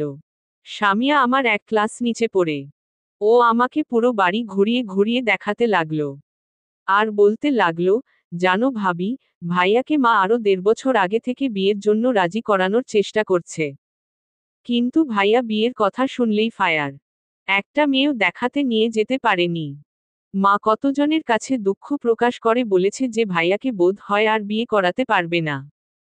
কিন্তু একদিন হঠাৎ ভাইয়া রাত 12টা বাজে এসে বাবা মাকে ডেকে তোমার কথা বলল। আর বলল কালকেই যেন তোমাকে দেখতে যায় আর পাকা কথা বলে। বাবা মা তো হাতে আকাশে চাঁদ পাওয়ার মতো খুশি হয়েছে। তাই তাড়াতাড়ি করে 2 দিনের ভেতরেই তোমাকে নিয়ে আসল। আর কয়দিন সময় পেলেই তো আরো বড় ধুমধাম করে তোমাদের বিয়ের আয়োজন করতে পারত। এই ভাইয়াও না, কারো কথা শুনে না। এত রাগী হয়ে গেছে। আগে একদমই এমন ছিল না। সামিয়ার কথা শুনে নিজেকে অপরাধী লাগছিল। কিন্তু আমি তো স্যারকে ঠিক বুঝতেই পারছি না। আর সেদিনের ওই মেয়েটা, শুধু শুধু কিছু না থাকলে তো আর একটি মেয়ে একটি ছেলেকে জড়িয়ে ধরতে পারে না। কিচ্ছু বুঝতে পারছি না। পুরো বাড়ি মেহমানে ভর্তি। আমার শ্বশুরবাড়ির লোকজন 2 দিনেও কম আয়োজন করেনি। স্যারের খালা, মামি, ফুফুরা মিলে আমাকে আর স্যারকে দিয়ে 100টা নিয়ম পালন করাল। তারপর আমাকে কি সব কথা যে বলতে লাগলো। তারা 1 বছরের মধ্যেই নাতি নাতনির মুখ দেখতে চায়। পারলে মনে হয় কালকেই নিয়ে আসে। আর স্যারের খালাতো ভাবিদের মজা, টিটকারি তো আছেই। বৌভাতের অনুষ্ঠান শেষে আমাকে আর স্যারকে আমাদের বাড়ি নিয়ে যাওয়া হলো। বাড়িতে সবাই স্যারকে নিয়েই ব্যস্ত। কি খাওয়াবে না খাওয়াবে তা নিয়ে। আমার কথা তো কারো মনেও নেই। আমিও তাই সেখান থেকে উঠে মনের মতো ঘুরতে লাগলাম। একটু পর ভাবি এসে আমার হাত টান দিয়ে বলল, এই গাধি জামাই তোর রুমে বসে আছে কখন থেকে আর তুই এখানে কি করছিস? বিয়ে হয়ে গেছে এখনো কি সব আমি শিখিয়ে দেব? বলেই আমাকে টানতে টানতে রুমে নিয়ে গেল। তারপর দাঁত কেলিয়ে হাসতে হাসতে বলল, সুপ্তি রান্নাঘরেই ছিল, তোমাকে কি খাওয়াতে হবে না খাওয়াতে হবে আমাদের বলছিল। আমি তো হা করে তাকিয়ে রইলাম। কি মিথ্যা কথা। তারপর আবার বলতে থাকলো, তোমাদের বাচ্চা কাচ্চার কি প্ল্যানিং শুনি? আমার চোখ তো ছানাবাড়া হয়ে গেছে। স্যারের সামনে কি সব বলছে? ওই বাড়িতে তবুও আমি একা শুনেছি, আর এখন তো দেখি সরাসরি সব বলে দিচ্ছে। আমি চোখ দিয়ে ইশারা করে ফিসফিসিয়ে বললাম, ভাবি চুপ থাকো। ভাবি জোরেই বলে উঠল, তুই চুপ থাক। তারপর আবার স্যারের উদ্দেশ্যে বলতে থাকলো, সুপ্তির বাচ্চা স্বভাব এখনো যায়নি। বেশি তিরিং বিরিং করে। শুভ্র তুমি আবার মন খারাপ করো না। নিজের মতো বুঝিয়ে শুনিয়ে নিও। হায় আল্লাহ! এই ভাবিকে তো আর থামানো যাবে না। স্যার মানুষের সামনে কি আর এসব শোনা যায়? আমি তো কাচুমাচু করতে করতেই শেষ। আর স্যার চুপচাপ বসে রয়েছে। আমি ভাবিকে থামানোর জন্য বললাম, ভাবি পোড়া পোড়া গন্ধ আসছে, কি যেন পুড়ে যাচ্ছে। তাড়াতাড়ি যাও। ভাবি আমার কথা শুনেই ছুটে বের হয়ে গেল। আর আমি স্যারের দিকে একবার তাকিয়ে একটি জোরপূর্বক হাসি দিয়ে এক দৌড় দিয়ে ওখান থেকে বের হয়ে আসলাম। রাতে খাবারের টেবিলে বসে দেখলাম অনেক আইটেমের রান্না করা হয়েছে। খাবার মুখে দিয়েই দেখি ঝাল কম। আমি প্রচুর ঝাল খাই। ঝাল ছাড়া রান্না আমি মুখেও দিতে পারি না। এর জন্য আমার গ্যাস্ট্রিকের সমস্যাও আছে প্রচুর। কিন্তু ঝাল খাওয়া থেকে আমাকে আটকায় কে? মাকে আমি বললাম, মা রান্নায় ঝাল কম দিয়েছ কেন? বলেই সালাদের বাটি থেকে দুটি কাঁচা মরিচ উঠিয়ে নিলাম। আর আমার মা আবার সবসময়ের মতো শুরু করল, এত ঝাল খেতে পারে মেয়েটা। এই কারণেই এত গ্যাস্ট্রিকের সমস্যা। তবুও যদি বাদ দেয় ঝাল খাওয়া। স্যার আমার সোজাসুজি সামনে বসেছে। মার কথা শুনে আমাকে ইশারায় বলল মরিচ রাখতে। আমি সবে মাত্র মরিচে কামড়টা দিতেই নিয়েছিলাম। তার কথা শুনে আমি ভুরু কুঁচকে কামড় দিয়েই দিলাম। কে শুনে কার কথা? খাওয়ার পর রুমে যেতেই স্যার আমায় টান দিয়ে দেয়ালের সাথে চেপে ধরল। আর রাগী গলায় বলতে লাগলো, তখন মানা করেছিলাম না ঝাল খেতে? আমার কথা শুনলে না কেন? বেয়াদব মেয়ে। স্যারের কথা শুনে না। তার মুখে বেয়াদব শুনে আমিও মুখ ফুলিয়ে রইলাম। আর স্যার এবার একটু দূরে সরে বলতে লাগলো, কথা শুনোনি, এখন শাস্তি পাবে। কানে ধরো। 15 মিনিট কানে ধরে দাঁড়িয়ে থাকবে। কানে ধরার কথা শুনে আমার চোখ যেন বাইরে বের হয়ে আসতে চাইছে। আমি এত বড় মেয়ে এখন স্কুলের বাচ্চাদের মতো কানে ধরে দাঁড়িয়ে থাকব? তাও আবার 15 মিনিট। আমি মুখ ফুলিয়েই জবাব দিলাম, আমি কানে ধরব? স্যার তার দুই হাত প্যান্টের পকেটে ঢুকিয়ে মাথাটা হালকা কাত করে বলল, হ্যাঁ। ভুলে গেছো আমি তোমার স্যার। আজ থেকে তোমার বেশি ঝাল খাওয়া বন্ধ। তারপর একটা জোরে ধমক দিয়ে বলল, কানে ধরো। তার ধমক শুনে আমিও আস্তে আস্তে কানে হাত দিয়ে দাঁড়িয়ে রইলাম, মুখে একটা কাদো কাদো ভাব এনে। আর স্যার খাটে আধশোয়া হয়ে পা দুলিয়ে দুলিয়ে বই পড়ছে। কত বছর পর আজ কানে ধরলাম। 24 ঘন্টা স্যারদের সাথে থাকার এই একটা সমস্যা। আমাকে নাকি এখন থেকে ঝালও খেতে দেবে না। বুঝতে পারছি এই অ্যাংরি বার্ডটা আমাকে এভাবেই জ্বালিয়ে মারবে। 15 মিনিটের 1 সেকেন্ড আগেও স্যার আমাকে কান ছাড়তে দিল না। কাটায় কাটায় 15 মিনিট পর্যন্তই আমাকে দাঁড়া করিয়ে রাখল। আমি রাগে দুঃখে সেখান থেকে বের হয়ে আসলাম। অনেক সময় কাটিয়ে তারপর রুমে ফিরলাম। এসে দেখি স্যার ঘুমিয়ে পড়েছে। তাই আমি আস্তে আস্তে গিয়ে তার পাশে শুয়ে পড়লাম একটু দূরত্ব রেখেই। শোয়ার সাথে সাথেই স্যার কাছে এসে আমাকে পেছনে থেকে শক্ত করে জড়িয়ে ধরল। তার মানে স্যার জেগে আছে। আমাকে তার দিকে ঘুরিয়ে তারপর বলল, সুপ্তি, তোমার ভাবি যেন তখন কি বলছিল? স্যারের কথা শুনে তো আমি শেষ। তার দিকে তাকিয়ে আমতা আমতা করতে লাগলাম। আর তোতলিয়ে বললাম, মা। মা, মানে? স্যার আমার অবস্থা দেখে জোরে জোরে হাসতে লাগলো। হাসতে হাসতে বলল, কিছু না, ঘুমাও। সকালে খাওয়া দাওয়ার পর আমার এক মামাতো ভাইয়ের সাথে কথা বলছিলাম। ভাইয়াটা খুবই মজার। এত হাসির হাসির কথা বলে। হাসতে হাসতে আমার পেট ব্যথা হয়ে যায়। হঠাৎ ভাইয়ার ফোনে কল আসায় ভাইয়া অন্যদিকে চলে গেল।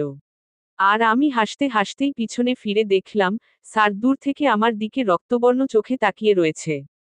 রাগে যেন সে এখনই ব্লাস্ট হয়ে যাবে। হঠাৎ আমার কাছে এসেই সে ভদ্রস্যার রাগী বর। পর্ব 7+8। রাইটার ইশরাত জাহান সুপ্তি। আমি হাসতে হাসতেই পিছনে ফিরে দেখলাম, স্যার দূর থেকে আমার দিকে রক্তবর্ণ চোখে তাকিয়ে রয়েছে। রাগে যেন সে এখনই ব্লাস্ট হয়ে যাবে। হঠাৎ আমার কাছে এসেই সে আমার হাত ধরে টেনে রুমে নিয়ে আমার কাঁধ তার দু হাত দিয়ে শক্ত করে চেপে ধরে আমার চোখের দিকে তাকিয়ে রইল। তার চোখে রাগ স্পষ্ট। আমাকে যেন কিছু বলতে চাইছে কিন্তু পারছে না। হঠাৎ আমাকে ছেড়ে দিয়ে পিছনে ফিরে দু হাত দিয়ে তার সামনের চুলগুলো পিছনে নিতে নিতে নরম গলায় বলে উঠল, আমার ভালো লাগে না অন্য কারো সাথে, তোমাকে। আর যেন কিছু বলতে পারছে না। এতটুকু বলেই মুখ ফ্যাকাশে করে রুম থেকে বেরিয়ে গেল। আর আমি হতভম্ব হয়ে দাঁড়িয়ে রইলাম। স্যারের আবার কি হলো? কি ভালো লাগে না? হঠাৎ এত রাগী বা কেন হয়ে এত নরম গলায় কথা বলল? কিছুই বুঝতে পারলাম না। আমাদের বাড়িতে আমাদের সেদিনটাও থাকার কথা ছিল কিন্তু স্যারের হঠাৎ নাকি কোন জরুরি মিটিং পড়ে গেছে। তাই বিকেলেই চলে যেতে হবে। শুনেই আমি মুখ গোমড়া করে বসে রইলাম। স্যারকে বললাম, তাহলে আপনি একাই যান, আমি থাকি। ভাবি আমার পাশেই দাঁড়িয়ে ছিল।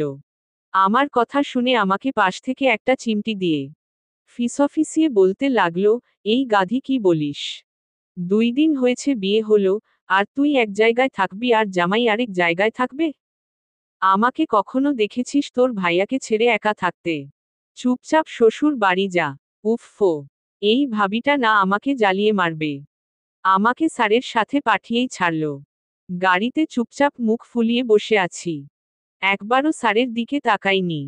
স্যার বারবার আমাকে আড়চোখে দেখছে। বাসায় এসে পৌঁছাতেই স্যার আমার পাশে গাড়ির দরজা খুলে বলল, বের হও।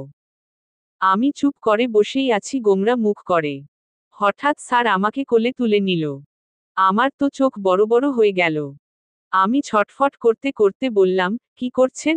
নামান আমাকে, কেউ দেখলে কি বলবে?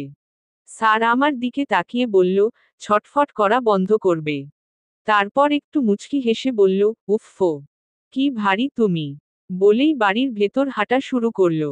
আমার তো আরো রাগ উঠে গেল। আমাকে মোটা বলা।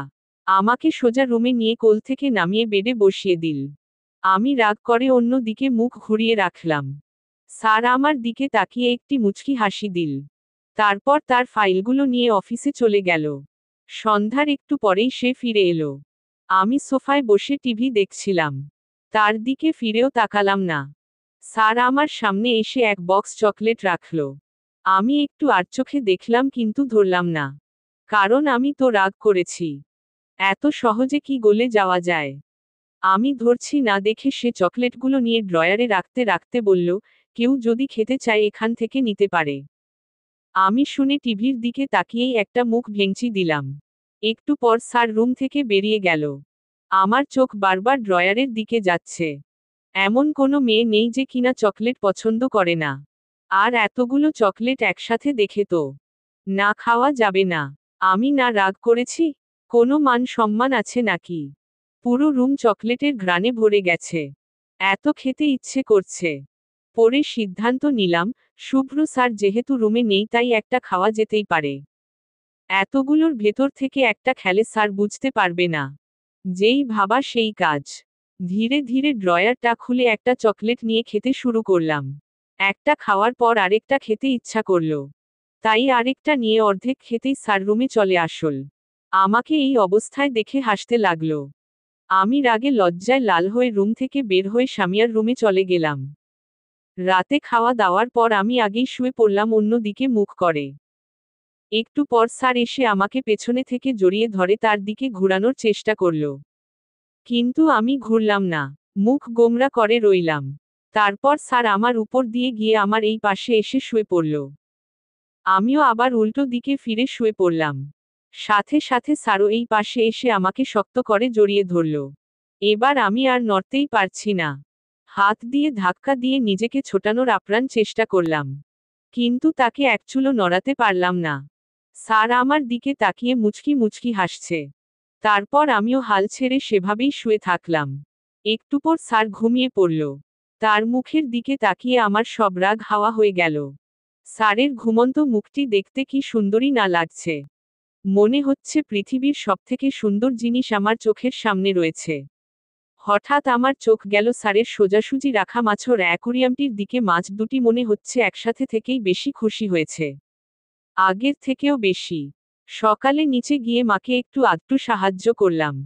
স্বামীর সাথে চা খেয়ে একটু গল্প স্বল্প করলাম। তারপর রুমে আসতেই সামনে তাকিয়ে মুখে হাত দিয়ে দিলাম একটা চিৎকার। কারণ আমার সামনে স্যার দাঁড়িয়ে রয়েছে, তাও আবার শুধু মাত্র একটি টাওয়েল পেঁচিয়ে। মাত্রই মনে হয় স্নান সেরে এসেছে। উন্মুক্ত বুকে বিন্দু বিন্দু পানি জমে রয়েছে। চুলও ভেজা। তাকে এই অবস্থায় দেখে আমার চোখ বড় বড় হয়ে মুখ দিয়ে চিৎকারই বেরোল। সে আমার দিকে তাকিয়ে ভুরু কুঁচকে বলল, কি হলো, এমন করছো, হাউকাউ করছো কেন? আমি তাকে বললাম, আপনার কি একটুও লজ্জা শরম নেই? এভাবেই বাথরুম থেকে বের হয়ে গেছেন। সে আমার কাছে ধীরে ধীরে আগাতে লাগলো আর আমি পিছাতে লাগলাম। একটা বাঁকা হাসি দিয়ে বলতে লাগলো, কেন লজ্জা করবে কেন? রুম আমার, মর্জি আমার, এমনকি সামনের বউটাও আমার। কাছে আসতে আসতে সে তার দু হাত দিয়ে একেবারে আমাকে দেয়ালের সাথে চেপে ধরল। উফফো! কথায় কথায় সে শুধু আমার কাছে এসে পড়ে কেন? এটা কেন বুঝে না সে কাছে আসলেই আমার হার্টবিট রেলের গতিতে চলতে থাকে। আমি তাকে মুখ ভেঙচি দিয়ে বললাম, আপনি একটা এলসি। সে অবাক হয়ে বলল, এলসি মানে? আমি বললাম, মানে হলো লুচু কোম্পানি। বলেই জিভ কামড় দিলাম। এটা কি বলে ফেললাম? এখন তো আমি গেছি। স্যার আমার আরো কাছে এসে রাগী গলায় বলল, আমি লুচু? তখনই সামিয়া রুমে এসে পড়ল। আমাদের দুজনকে এই অবস্থায় দেখে একটা মৃদু চিৎকার দিয়ে ওর হাতের জামাটা ফেলে এক দৌড় দিয়ে চলে গেল। বেচারি বোধ হয় জামাটা আমাকে দেখাতে এসেছিল। না জানি কি ভাবছে। ধোত! সামিয়াকে দেখে স্যার দূরে সরে গিয়েছিল। তাই আমিও তাড়াতাড়ি সেখান থেকে চলে আসি। নাস্তার টেবিলে সবাই বসে আছি। সামিয়া শুধু আমার দিকে তাকিয়ে মিটিমিটি হেসেই যাচ্ছে। এখন একে কিভাবে বোঝাই, ও যা ভাবছে এমন কিছু না। এমন সময় আমার শাশুড়ি মা আমাকে বলে উঠল, সুপ্তি, শুভ্র বলল তোমার নাকি অনেক গ্যাস্ট্রিক। তোমার জন্য সব খাবার ঝাল কম দিয়ে রান্না করেছি। আমার তো মাথায় বাস। তার মানে স্যার এখানেও বলে বেরিয়েছে? আমি আমতা আমতা করে বললাম, না মা, একটু ঝাল খেলে কিছুই হবে না। আমার শাশুড়ি মা জোর দিয়ে বলে উঠল, না না, স্বাস্থ্য নিয়ে কোনো আস্কারা নয়। তুমি এখন থেকে ঝাল কমই খাবে। আমি আর কি বলবো এখন? রাগে কটমট চোখে স্যারের দিকে তাকালাম। আমার ঝাল খাওয়ার 12টা বাজিয়ে সে নিশ্চিন্তে খেয়ে যাচ্ছে। আজ আমাকে রান্না করতে হবে সবার জন্য। শুভ্র স্যারের ফুফু বলেছেন। আমার শাশুড়ি মা মানা করেছিল। কিন্তু স্যারের ফুফু বলেছে এটাই নিয়ম। স্যারের দুই ফুফু। আরেক ফুফু বিদেশে থাকেন। আসতে পারেননি। আর এই ফুফুটা একটু কড়া। আমি রান্নাঘরে সবকিছু নেড়েচেড়ে দেখছিলাম। এমন সময় স্যার হন্তদন্ত হয়ে ভেতরে আসল। আমি অবাক হয়ে চোখ দিয়ে ইশারা করলাম, এখানে কি? স্যার বলল, তুমি তো রাঁধতে পারো না। দাও আমি রান্না করে দেই। আমি চোখ কপালে তুলে বললাম, আপনি রান্নাও করতে পারেন? সে বলল, হ্যাঁ। লন্ডনে যখনই হায়ার স্টাডিজের জন্য যখন ছিলাম তখন আমার নিজের রান্না আমিই করতাম। আমিও একটু ভাব নিয়ে বললাম, আমিও এখন রান্না শিখেছি। আপনাকে কষ্ট করতে হবে না। স্যার বলল, ঠিক আছে তুমি রান্না কর, আমি অন্তত সবজিটা কেটে দেই। আমি আরো কিছু বলতে নিচ্ছিলাম। কিন্তু স্যার আমাকে থামিয়ে কাজ শুরু করে দিয়েছে। কি সুন্দর করে সবজি কাটছে। মনে হচ্ছে খুবই যত্ন সহকারে সবজিগুলোকে কুচি কুচি করছে। আমি রান্না পারলেও মোটামুটি পারি। শখের রান্না। মাঝে মাঝে মন চাইলে করি। সব আইটেম মোটামুটি কোনোমতে কমপ্লিট করলাম। কিন্তু বাদ মানল পায়েস। আমি পায়েস কখনো করিনি। শুনেছি কিভাবে বানায়, কিন্তু তবুও ভয় লাগছে। যদি ঠিকঠাক না হয়? স্যার আমার অবস্থা দেখে বলল, দাও পায়েস আমি করি। আমি তাকে থামিয়ে হরবড়িয়ে বলতে লাগলাম, না না, ফুফু বলেছে পায়েস আমাকেই করতে। এটাই নাকি নিয়ম? বাড়ির বউকেই করতে হবে। আর আপনি কিভাবে? আর কিছু বলতে দিল না। আমার ঠোঁটে তার আঙুল দিয়ে চুপ করিয়ে বলতে লাগলো, বিয়েটা আমরা দুজন করেছি। তুমি একা নও। তাহলে নিয়ম শুধু তুমি একা পালন করবে কেন? আমি যদি পায়েস রাঁধতে পারি তাহলে আমার করতে অসুবিধা কি? বলেই আমাকে ধরে সাইডে দাঁড় করিয়ে তার ব্লেজার আর হাতের ঘড়ি খুলে আমার হাতে দিয়ে শার্টের হাতা ফোল্ড করে রান্না করতে লাগলো আর আমাকে শেখাতে লাগলো। আর আমি মুগ্ধ চোখে স্যারের দিকে তাকিয়ে দেখতে লাগলাম। একটা মানুষ এতটা পারফেক্ট কি করে হয়? তার ভাবনাও কি সুন্দর। যতটুকু আমি জানি ছেলেরা রান্নাঘরে প্রবেশ করাটাকেও তাদের পুরুষদের বাইরে মনে করে। স্ত্রীকে সাহায্য করা তো দূরে থাক। স্যার রান্না শেষে আমার মুখে 1 চামচ পায়েস তুলে দিয়ে আমার ধ্যান ভাঙালো। চোখ দিয়ে ইশারা করে জানতে চাইল কেমন হয়েছে। আমি তো মুখে নিয়ে স্ট্যাচু হয়ে গেছি। মিষ্টি জিনিস আমার বেশি ভালো লাগে না, কিন্তু স্যারের হাতের পায়েস অসাধারণ হয়েছে। খেতে খুবই ভালো লাগছে। দুপুরে সবাই খাওয়া দাওয়া করে রান্নার খুব প্রশংসা করল। সব থেকে বেশি করেছে পায়েসের। সবাই ভাবছে এটা আমিই করেছি। তাই আমারই প্রশংসা করছে। আমার খারাপ লাগলো। এত কষ্ট করে স্যার রেঁধেছে আর প্রশংসা সব আমি নিচ্ছি। আমি একবার বলতে নিলাম যে স্যার পায়েস করেছে। কিন্তু স্যার আমাকে চোখ ইশারা করে মানা করে দিল। সকাল বেলা নামাজ পড়ে আমি সবসময় আবার ঘুমাই। তাই আজও নামাজ পড়ে ঘুমাতে যাচ্ছিলাম। স্যার জগিং স্যুট পরে আমার সামনে দাঁড়িয়ে বলল, এখন আবার শুয়ে পড়লে কেন? আমি চোখ মেলে কপাল কুঁচকে বললাম, আমি এখন ঘুমাবো। আমাকে বিরক্ত করবেন না। স্যার কোমরে 2 হাত দিয়ে দাঁড়িয়ে বলল, সকালে ঘুমিয়ে থাকা ভালো না জানো না? একটু এক্সারসাইজও করতে হয়। চলো আজকে থেকে তুমি আমার সাথে জগিং করবে। আমার তো এই কথা শুনে চরম বিরক্তি লাগলো। এই সকাল বেলা এই সুন্দর ঘুমটা বাদ দিয়ে নাকি এখন তার সাথে দৌড়াদৌড়ি করব। আমি বিরক্তি নিয়েই বললাম, যান তো এখান থেকে। আমি এখন দৌড়াদৌড়ি করতে পারবো না। স্যার একটা ধমক দিয়ে বলল, আবার কথা শুনছো না? উঠবে নাকি কানে ধরাবো? তার ধমক শুনে উঠতেই হলো। হায় আল্লাহ! আমার ঝাল খাওয়া বাদ দেওয়ালো। এখন আবার আমার ঘুমটাও কেড়ে নিচ্ছে। এই অ্যাংরি বার্ডটা আমাকে আর কত জ্বালাবে। আমার হাতে একটা জগিং স্যুট ধরিয়ে দিয়ে বাথরুমে পাঠিয়ে দিল। স্যুট তো পরলাম, কিন্তু আমি কখনো ওড়না ছাড়া বাইরে যাইনি। আর স্যারের সামনে এভাবে যাব? তাই একটা স্কার্ফ গলায় পেঁচিয়ে নিলাম। আমাকে দেখে স্যার মিটিমিটি হাসতে লাগলো। আমি চুল ঝুটি করে তার সাথে বেরিয়ে পড়লাম দৌড়াদৌড়ি করতে। উফ! স্যারের সাথে কি দৌড়ে পারা যায়? আমাকে একটি মাঠ দেখিয়ে বলল, এটা একটা চক্কর দিয়ে আসো। আমি শুনে আকাশ থেকে পড়লাম। কিন্তু কি করার, দিতেই হলো। চক্কর দিয়ে আমার অবস্থা শেষ। কোমরে হাত দিয়ে জোরে জোরে শ্বাস নিতে লাগলাম। স্যার আমার হাতে একটা পানির বোতল ধরিয়ে দিয়ে আমার সামনেই ওই মাঠটায় 3টা চক্কর দিল। কিন্তু তার ভেতর এতটুকুও ক্লান্তি দেখা যাচ্ছে না। বাহ! সে তো ভালো ফিট।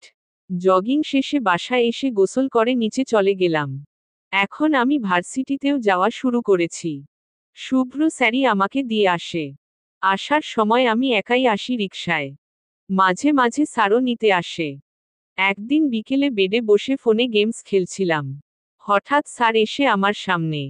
ভদ্রস্যার রাগীবর। পর্ব 8। রাইটার ইশরাত জাহান সুপ্তি। একদিন বিকেলে বেডে বসে ফোনে গেমস খেলছিলাম। হঠাৎ স্যার এসে আমার সামনে এক বাটি ফ্রুটস রেখে বলল, খাও। আমি সাথে সাথে চোখ মুখ কুঁচকে ফেললাম। এই ফলমূল আমার একদমই ভালো লাগে না। আমি তো একদমই খাই না। আর কলা তো আমার চোখের বিষ। এটা কোনো খাওয়ার জিনিস হলো? ইয়াক! মুখে দিলেই আমার বমি আসে। বাবা কতবার ধমক দিয়ে আমাকে ফ্রুটস খাওয়ানোর চেষ্টা করেছে। কিন্তু বাবার সামনে এক কামড় দিয়ে বাবা সামনে থেকে যেতেই লুকিয়ে জানালা দিয়ে ফেলে দিতাম। পরে বাবা জিজ্ঞাসা করলে বলতাম সব খেয়েছি। স্যার আমাকে আবার ধমক দিয়ে বলল, কি হলো, খেতে বলছি না? আমি তার দিকে বিরক্ত হয়ে তাকিয়ে বললাম, এগুলো খেতে আমার ভালো লাগে না। এগুলো কোনো খাওয়ার জিনিস হলো?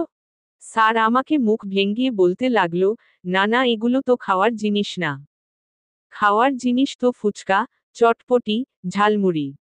তুমি যে প্রতিদিন দুপুরে কম খাবার খাওয়ার তার কারণ যে প্রতিদিন খাওয়া ফুচকা, ঝালমুড়ি, তা আমি সবই জানি।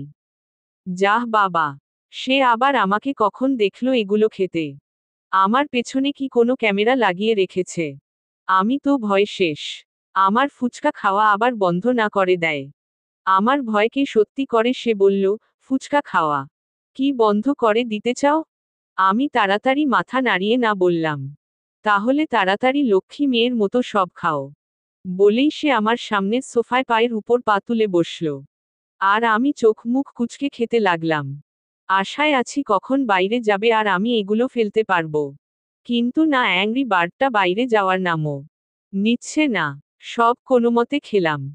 এখন শুধু বাকি আছে কলা। আমি স্যারের উদ্দেশ্যে বললাম, আমি কলা খেতে পারবো না। স্যার আমাকে রাগী গলায় বলল, তাড়াতাড়ি খাও। আমি আরো জোর দিয়ে বললাম, আমি কিছুতেই খাবো না। স্যার এবার হাত মোড়ামুড়ি করতে করতে বলল, আচ্ছা আমিও দেখব তুমি আর কিভাবে ফুচকা খাও। আমি কাদো কাদো মুখ করে একটু একটু করে খাওয়া শুরু করলাম। স্যার এসে আমার হাত থেকে কলা নিয়ে খোসা ছাড়িয়ে বেশি করে আমার মুখে তুলে দিতে লাগলো। এই অ্যাংরি বার্ডটা এভাবেই আমাকে জ্বালিয়ে মারছে। ঝাল খেতে না দিয়ে, সকালে জগিং করিয়ে, সকাল সকাল গোসল করিয়ে, ব্রেকফাস্টে এক গাদা ফল আর কলা খাইয়ে আবার রাতে এক গ্লাস দুধ। সব আমার অপছন্দের জিনিস। আমার যত্ন নিয়েই আমাকে সে জ্বালিয়ে যাচ্ছে। তার জ্বালায় রাতে একটু না খেয়ে ঘুমাতেও পারি না। একদিন রাতে না খেয়ে ঘুমিয়ে পড়েছিলাম আগে আগে। কিন্তু স্যার এসে শুনেই প্লেটে এক গাদা ভাত নিয়ে আমাকে একটান দিয়ে বসিয়ে দিল। আর নিজের হাতে আমাকে খাইয়ে দিতে লাগলো। আর আমি অনিচ্ছা সত্ত্বেও ঘুমোঘুম চোখে খেতে থাকি। এভাবে যখনই আমি খেতে চাইব না তখনই আমাকে নিজের হাতে খাইয়ে দেয়। তার কথা না শুনেও উপায় নেই, তার ধমক আর শাস্তি তো আছেই। একদিন রাতে আমার হাতে এক গ্লাস দুধ দিয়ে সে বাথরুমে চলে গেলে আমি আস্তে আস্তে ব্যালকনিতে গিয়ে সব দুধ ফেলে দিয়ে আসি। তারপর এমন ভাব করি যে সব খেয়েছি। একটু পরেই বাড়িতে ড্রিভারের চেঁচামেচিতে সবাই নিচে চলে যায়। ড্রিভারের চেঁচামেচির কারণ হলো, সেই এক গ্লাস দুধ। বুঝতে পারলাম আমি যেই দুধ ব্যালকনি দিয়ে ফেলে দিয়েছি সব ড্রিভারের মাথায় পড়েছে। আর বেচারা সেগুলো ভূতের কাণ্ড মনে করে ভয়ে ভূত ভূত করে চেঁচামেচি করছে। স্যারের দিকে তাকিয়ে দেখি সে আমার দিকে রাগী চোখে তাকিয়ে আছে। তার মানে ইন্টেলিজেন্ট ছেলে সবই বুঝে গেছে। সেদিন আমাকে দুধ না খাওয়ার জন্য 18 মিনিট কানে ধরে দাঁড় করিয়ে রেখেছে, তাও আবার টি টেবিলের উপর। তাহলে বুঝো ঠেলা। তবে একটা কথা, স্যার যখন আমাকে নিজের হাতে খাইয়ে দেয় আমার বেশসস ভালো লাগে। রাতে একা একা কিছু করার নেই দেখে আলমারিটা ঘাটাঘাটি করছিলাম। হঠাৎ একটা ছবি পেলাম। আমাদের কলেজের বিদায় অনুষ্ঠানের সকল টিচার আর ক্লাসের সবাই মিলে যে ছবিটা তুলেছিলাম। কলেজের ছবিটা দেখে আগের সব কথা মনে পড়তে লাগলো। স্যারের সাথে আলাপ, ঘোরাঘুরি করা, তারপর যোগাযোগ বন্ধ করা। মনে খারাপ হয়ে গেল। তখনই স্যার এসে ছো মেরে আমার হাত থেকে ছবিটি নিয়ে আমার হাত শক্ত করে ধরে বলল, এগুলো বের করেছো কেন? সেই যন্ত্রণার কথা আমাকে মনে করিয়ে দিও না। তুমি আমার সাথে যা করেছো তা আমি কোনোদিনই ভুলতে পারবো না। এই বলে সে রেগে টি টেবিলটায় একটা লাথি দিয়ে চলে গেল। আর আমি দাঁড়িয়ে দাঁড়িয়ে ভাবতে লাগলাম, আমার কথা আমাকেই শোনাচ্ছে। এই কথাগুলো তো আমার বলা উচিত। বড্ড অভিমান জমা আছে আমার তার উপর। কেন করলো আমার সাথে এমন? আর এখন আবার আমাকেই রাগ দেখাচ্ছে। আমার চোখ ছলছল করে উঠল। আমার ইনকোর্স এক্সাম শেষ হয়েছে কয়দিন আগেই। সন্ধ্যা বেলা বসে টিভিতে সিরিয়াল দেখছিলাম। এমন সময় স্যার এসে টিভির মেইন সুইচ অফ করে দিল। আমি বিরক্ত মুখে বললাম, কি হলো, টিভি বন্ধ করলেন কেন? এখনই কি সুন্দর একটা সিন হতো। সে থমথম গলায় বলল, সারাদিন শুধু ঘুম, মোবাইল আর টিভি। ভুলেও বই হাতে নিতে তো দেখিই না। তারপর রাগী গলায় বলল, তোমার ইনকোর্স এক্সামের রেজাল্ট দিয়েছে। A- পেয়েছ। তার কথা শুনে বুঝলাম সে ভার্সিটিতে গিয়ে আমার রেজাল্ট নিয়ে এসেছে। রেজাল্ট আমিও পেয়েছি আগেই ফোনে। কিন্তু এই ইনকোর্স এক্সামের রেজাল্টে কি হয় তাই শুধু শুধু আর মাথা ঘামাইনি। তারপর স্যার আমাকে বলল, যাও তোমার সব বই নিয়ে আসো। আমাকেই এখন থেকে তোমায় পড়াতে হবে। আমি না ধরলে তুরিমি আর ঠিক হবে না। আমি মুখ ফুলিয়ে রইলাম। উফ, এখন আবার আমার সাথে স্যারগিরি ফলাবে। বই নিয়ে তার সামনে রাখলাম। সে বই নাড়াচাড়া করতে করতে বলল, কতটুকু পড়েছ? আমি তার কথা শুনে মাথা চুলকাতে লাগলাম। কারণ আমি এখনো এই সেমিস্টারের কোনো বই পড়া শুরুই করিনি। আসলে আমি সারা বছর বেশি বই পড়ি না। পরীক্ষার আগে আগে পড়ি। এখন স্যারকে কি বলবো? স্যার আবারও আমার দিকে তাকিয়ে বলল, কি হলো? বলো। আমাকে চুপ করে থাকতে দেখে স্যার বুঝে গেল। তারপর বিরক্ত হয়ে বলল, হাফ সেমিস্টার শেষ হয়ে গেছে আর তুমি এখনো বই ধরোনি। এখন দাঁড়িয়েই থাকবেন নাকি তাড়াতাড়ি পড়তে বসবেন? আমি মুখ ফুলিয়ে তার সামনে পড়তে বসে গেলাম। স্যার আমাকে পড়া বুঝিয়ে দিচ্ছে, কিন্তু আমি ঠিকঠাক মনোযোগ দিচ্ছি না। একবার এদিক সেদিকে তাকাচ্ছি তো একটু বিছানার সাথে হেলান দিচ্ছি, আবার হাম দিচ্ছি, ঝিমুচ্ছি। স্যার কয়েকবার ধমক দিয়ে ফেলেছে, কিন্তু আমাকে পড়ায় মনোযোগ দেওয়াতে পারছে না। স্যার বিরক্ত হয়ে উঠে বাইরে চলে গেল। আমিও একটু সুযোগ পেয়ে বিছানায় হেলান দিয়ে শুয়ে পড়লাম, হাতের উপর মাথার ভার দিয়ে। একটু পর স্যার রুমে ফিরে আসল।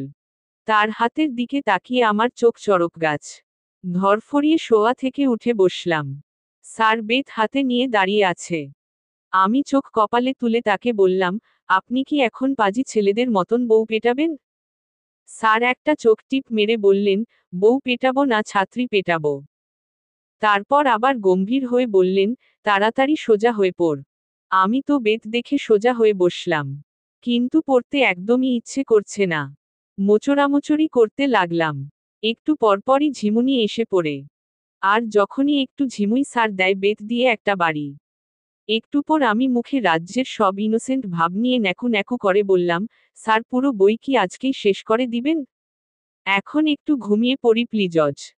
আমার এত ইনোসেন্ট ভাবের কোনো দাম না দিয়ে সে বলল, চুপ, পড়তে থাকো, বলেই আমাকে পড়া দেখাতে লাগলেন। আমিও মুখ ভেঙ্গিয়ে হাত দিয়ে তার গলা টেপার ভঙ্গি করে বিড়বিড়িয়ে গালি দিতে লাগলাম।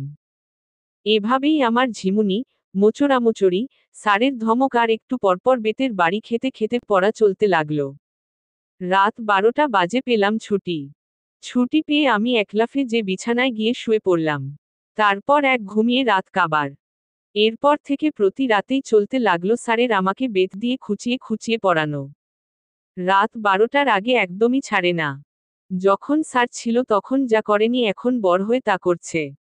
আমার তো মনে হয় আমি শ্বশুরবাড়িতে না 24 আওয়ার একটি ট্রেনিং স্কুলে আছি। হায় আল্লাহ! আমার জীবনটা তো এই অ্যাংরি বার্ডটা তেনা তেনা করে দিচ্ছে। এখন আমি শুধু সুযোগ খুঁজছি কিভাবে এগুলো থেকে মুক্তি পাওয়া যাওয়া যায়। হঠাৎ এসব থেকে মুক্তি পাওয়ার একটি উপায় আমার মাথায় আসল। আর তা হল ভদ্রস্যার রাগী বর, পর্ব 9+10। রাইটার ইশরাত জাহান সুপ্তি। এখন আমি শুধু সুযোগ খুঁজছি কিভাবে এগুলো থেকে মুক্তি পাওয়া যাওয়া যায়। হঠাৎ এসব থেকে মুক্তি পাওয়ার একটি উপায় আমার মাথায় আসল। আর তা হলো আমার বাবার বাড়ি যাওয়া। এমনিতেও কতদিন ধরে যাই না।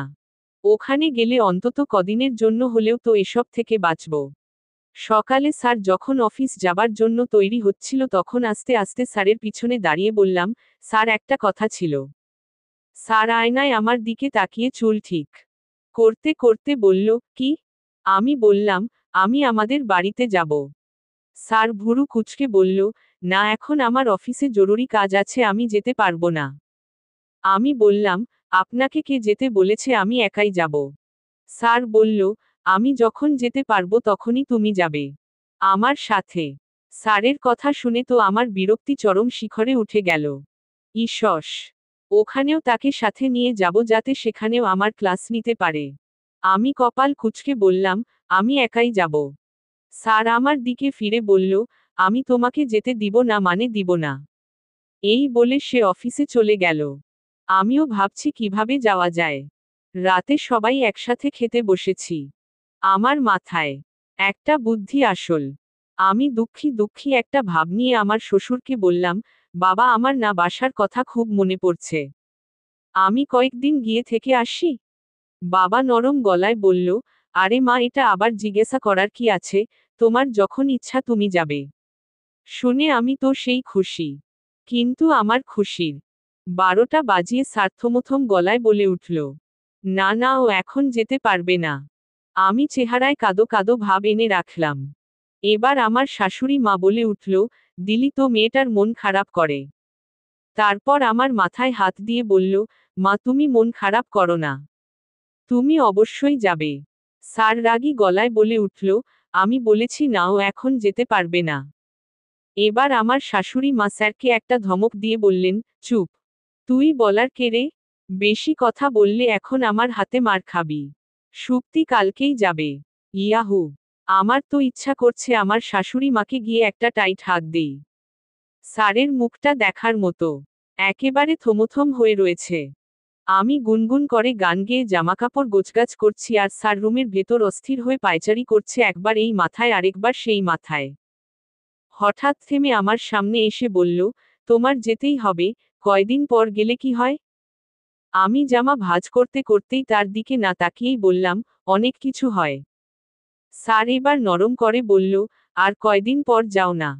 কিন্তু আমি সেভাবেই বলতে থাকলাম, না আমি কালই যাব। আপনি আমাকে এখন কিছুই বলতেও পারবেন না। বললে আমি বাবা মাকে বলে দিব। আর এইবার গেলে আমি 1 মাসের আগে আসছি না। আমার এতটুকু বলতে না বলতেই স্যার ঝট করে আমায় কোলে নিয়ে বিছানায় ফেলে দিয়ে আমার উপর উঠে তার হাত দিয়ে আমার হাত বিছানার সাথে চেপে ধরে আমার ঘাড়ে তার মুখ ডুবিয়ে কামড় দিয়ে উঠল। আমি তো আচমকা কিছুই বুঝে উঠতে পারছিলাম না। কিছুক্ষণ পর আমাকে ছেড়ে একটা বাঁকা হাসি দিয়ে বলল, এখন দেখি তুমি কিভাবে যাও। সবাই যখন জিজ্ঞাসা করবে এই দাগ কিসের, তখন কি বলবে? আমি তাকে ধাক্কা দিয়ে আমার উপর থেকে সরিয়ে আয়নার সামনে গিয়ে হাত দিয়ে দেখলাম, সত্যিই গলার কাছটায় লাল হয়ে কামড়ের দাগটা স্পষ্ট হয়ে উঠেছে। এখন আমি দাগ নিয়ে কিভাবে ওখানে যাই? কেউ দেখলে কি ভাববে? এখানে তবুও ওড়না দিয়ে ঢেকে টেকে রাখতে পারবো, কিন্তু সেখানে এভাবে তো থাকতেও পারবো না। আমার এলসি ভাবিটা দেখলেই ওড়না টেনেটুনে বলবে, এমন করে রয়েছিস কেন? আর যদি এই দাগ দেখে তাহলে তো আর কথাই নেই। লুচু লুচু কথা বলে খেপাতে শুরু করবে। আমি আয়নাতেই দেখলাম স্যার আয়নাতে আমাকে দেখে মিটিমিটি হাসতেই আছে। আমি রাগে দুঃখে আমার ভাঁজ করা জামাগুলো সব তার মুখে ছুঁড়ে মারলাম। এরপর আমি আর ওই বাড়ি যেতে পারলাম না। আর এখানেও অনেক দিন পর্যন্ত ওড়না দিয়ে গলা ভালো করা পেঁচিয়ে তারপর রুম থেকে বের হতাম। কেউ জিজ্ঞাসা করলে বলতাম ঠান্ডা লেগেছে। আর সবাই বলা শুরু করত, নিজের একটু যত্ন নাও, আরো কত কিছু তার সাথে স্যারও তাল মিলিয়ে বলতে থাকে, সত্যি সুপ্তি, তুমি একটু নিজের যত্ন নিতে পারো না? বলে হাসতেই থাকে। আর আমি রাগে কটমট চোখে স্যারের দিকে তাকিয়ে থাকি, ইচ্ছা করে তখন স্যারের গলা টিপে ধরি। বাড়ি তো যেতে পারলামই না, কিন্তু প্রতিদিন সেই স্যারের ক্লাস নেওয়া চলতেই থাকলো। একটু পড়া না পারলেই বলে হাত পাতো, তারপর চলে বেতের বাড়ি। 2 দিন হলো স্যারের 2 খালাতো ভাই ভাবি এসেছে। সকালে আমরা সবাই একসাথে বসে নাস্তা করছিলাম। বাবা খেয়ে অফিসে চলে গেছে। রাত 12টা পর্যন্ত পড়ার কারণে এখনো চোখে ঘুমোঘুম ভাব রয়েছে, তাই বসে বসে হাম দিচ্ছিলাম। এমন সময় স্যারের এক ভাবি বলল, কি ব্যাপার সুপ্তি, রাতে ঘুম হয়নি ঠিকমতো? আমি ভাবলাম এই সুযোগ সবার সামনে বলে যদি স্যারকে থামাতে পারি আমাকে রাত 12টা পর্যন্ত পড়ানো থেকে। তাই ফট করে বলে ফেললাম, কি করব বলেন? আপনার দেবরের জ্বালায় রাতে একটু শান্তিমতো ঘুমাতেও পারি না। আমার এই কথা বলার সাথে সাথে স্যারের বিষম উঠে গেল। আর সবাই মুখ টিপে হাসাহাসি শুরু করে দিল। আর মা তো একটা লাজুক হাসি দিয়ে উঠে চলেই গেল। আমি বুঝলাম না আমার এই কথায় হাসির কি ছিল। কই স্যারকে সবাই একটু বকা দিবে তা না। আর স্যারের বিষম তো যেন থামছেই না। সেই ভাবি স্যারের সামনে একটি পানির গ্লাস দিয়ে বলল, আহারে শুভ্র, আমাদের সুপ্তিকে একটু মাঝে মাঝে ঘুমাতেও দিও। বলেই আবার সবাই অট্টহাসিতে ফেটে পড়ল। বিকেলে সবাই মিলে ঠিক করলাম ঘুরতে যাব। আমি খুব সুন্দর একটি বেগুনি রঙের শাড়ি বের করলাম পরার জন্য। তখনই স্যার রুমে এসে আমার কাছে বলল, সুপ্তি তুমি তো মনে হয় শাড়ি পরতে পারো না, দাও আমি পরিয়ে দেই। আমি তাকে থামিয়ে বললাম, জি না, আমি একাই পরতে পারি। এতদিন যে পরলাম। স্যার হঠাৎ রেগে গিয়ে বলল, সবকিছুই তোমার পারতে হবে। বলেই একটা রাগ আর বিরক্ত ভাব নিয়ে চলে গেল। আর আমি তো হতভম্ব হয়ে দাঁড়িয়ে আছি। তার আবার কি হলো? কেউ কিছু না পারলে মানুষ রাগ হয় জানতাম, কিন্তু কেউ কিছু পারলে যে রাগ হয় এটা তো জানতাম না। আমি শাড়ি পরে হালকা সাজুগুজু করে বেরোলাম। সাজুগুজু বলতে আমার সেই সিম্পল সাজ। 2টা গাড়ি করে আমরা বেরিয়েছি। একটাতে স্যারের খালাতো ভাই ভাবি, আরেকটাতে আমি, স্যার আর সামিয়া। সামিয়া পেছনে বসেছে। কখন থেকে দেখে যাচ্ছি স্যার ড্রাইভিং এর ফাঁকে ফাঁকে আমাকে দেখেই যাচ্ছে। এত দেখার কি হলো বুঝলাম না। এভাবে তাকাতে না তাকাতে আবার অ্যাক্সিডেন্ট করে বসে। আমরা সবাই অনেক জায়গায় ঘুরলাম। অনেক মজা করলাম। তারপর এলাম একটি নদীর পাড়ে। আমরা সবাই গাড়ি থেকে বেরোলে আমি সবার সামনেই বললাম, স্যার চলুন না ওদিকটায় যাই। আমার মুখে স্যার ডাক শুনে সবাই হাসাহাসি করতে লাগলো। স্যারের এক খালাতো ভাই বলল, কিরে শুভ্র, তোর বউ তোকে স্যার ডাকে কেন? আবার এক ভাবি বলল, বোধ হয় আমাদের সামনে নাম ধরে ডাকতে লজ্জা পাচ্ছে তাই। সুপ্তি, তুমি আমাদের সামনে তোমার স্যারকে নাম ধরে ডাকতে পারো। বলেই আবার হাসতে লাগলো। স্যারও দেখলাম খানিকটা লজ্জা পাচ্ছে। নদীর পাড়ে আমরা এক একজন ছড়িয়ে ছিটিয়ে ঘুরতে লাগলাম। স্যারের ভাই, ভাবি, সামিয়া কাউকেই এখন আর দেখা যাচ্ছে না। আমি আর স্যার পাশাপাশি হাঁটছি। জায়গাটা একটু নিরিবিলি। হঠাৎ আমার চোখে পড়ল একটি আইসক্রিমের ভ্যান। আমি স্যারকে চিৎকার করে বলতে লাগলাম, স্যার আমি আইসক্রিম খাবো। প্লিজ এনে দেন। স্যার বলল, এখন এই অসময় আইসক্রিম খাবে? উফ, আইসক্রিম খাবার আবার সময় অসময় থাকে। আমি স্যারকে আবার বললাম। স্যার আমার পাগলামো দেখে আর মানা করতে পারল না। আমাকে গাড়ির কাছে দাঁড়া করিয়ে রেখে আনতে গেল। একটু পর ফিরে আসল 2টা কোন আইসক্রিম নিয়ে তারপর 2টাই আমার হাতে দিয়ে দিল। আমি অবাক হয়ে বললাম, আপনি খাবেন না? সে বলল, না, 2টাই তোমার। আমার খুশি আর দেখে কে। 2টা আইসক্রিম 2 হাতে নিয়ে একসাথে খাওয়া শুরু করলাম। একটা অলরেডি খাওয়া হয়ে গেছে। আমি খাচ্ছি আর স্যার আমার দিকে অপলক দৃষ্টিতে তাকিয়ে আছে। তা দেখে আমি দুষ্টুমি করে আমার হাতের আইসক্রিমটি তার গালে লাগিয়ে দিলাম।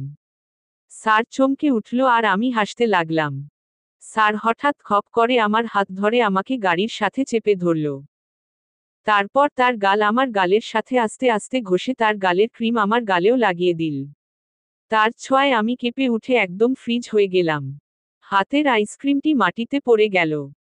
স্যার আমার সামনের ছোট চুলগুলো আলতো করে হাত দিয়ে কানে গুজে দিয়ে আমার চোখে চোখ রেখে খুব আস্তে আস্তে বলতে লাগলো, আমাকে এখনো স্যার ডাকো কেন? আমি তার চোখের ভেতর হারিয়ে গিয়েই জবাব দিলাম, আপনিই তো বলেন আপনি আমার স্যার। স্যার একটু মুচকি হেসে বলল, আমি কি শুধু তোমার স্যারই লাগি?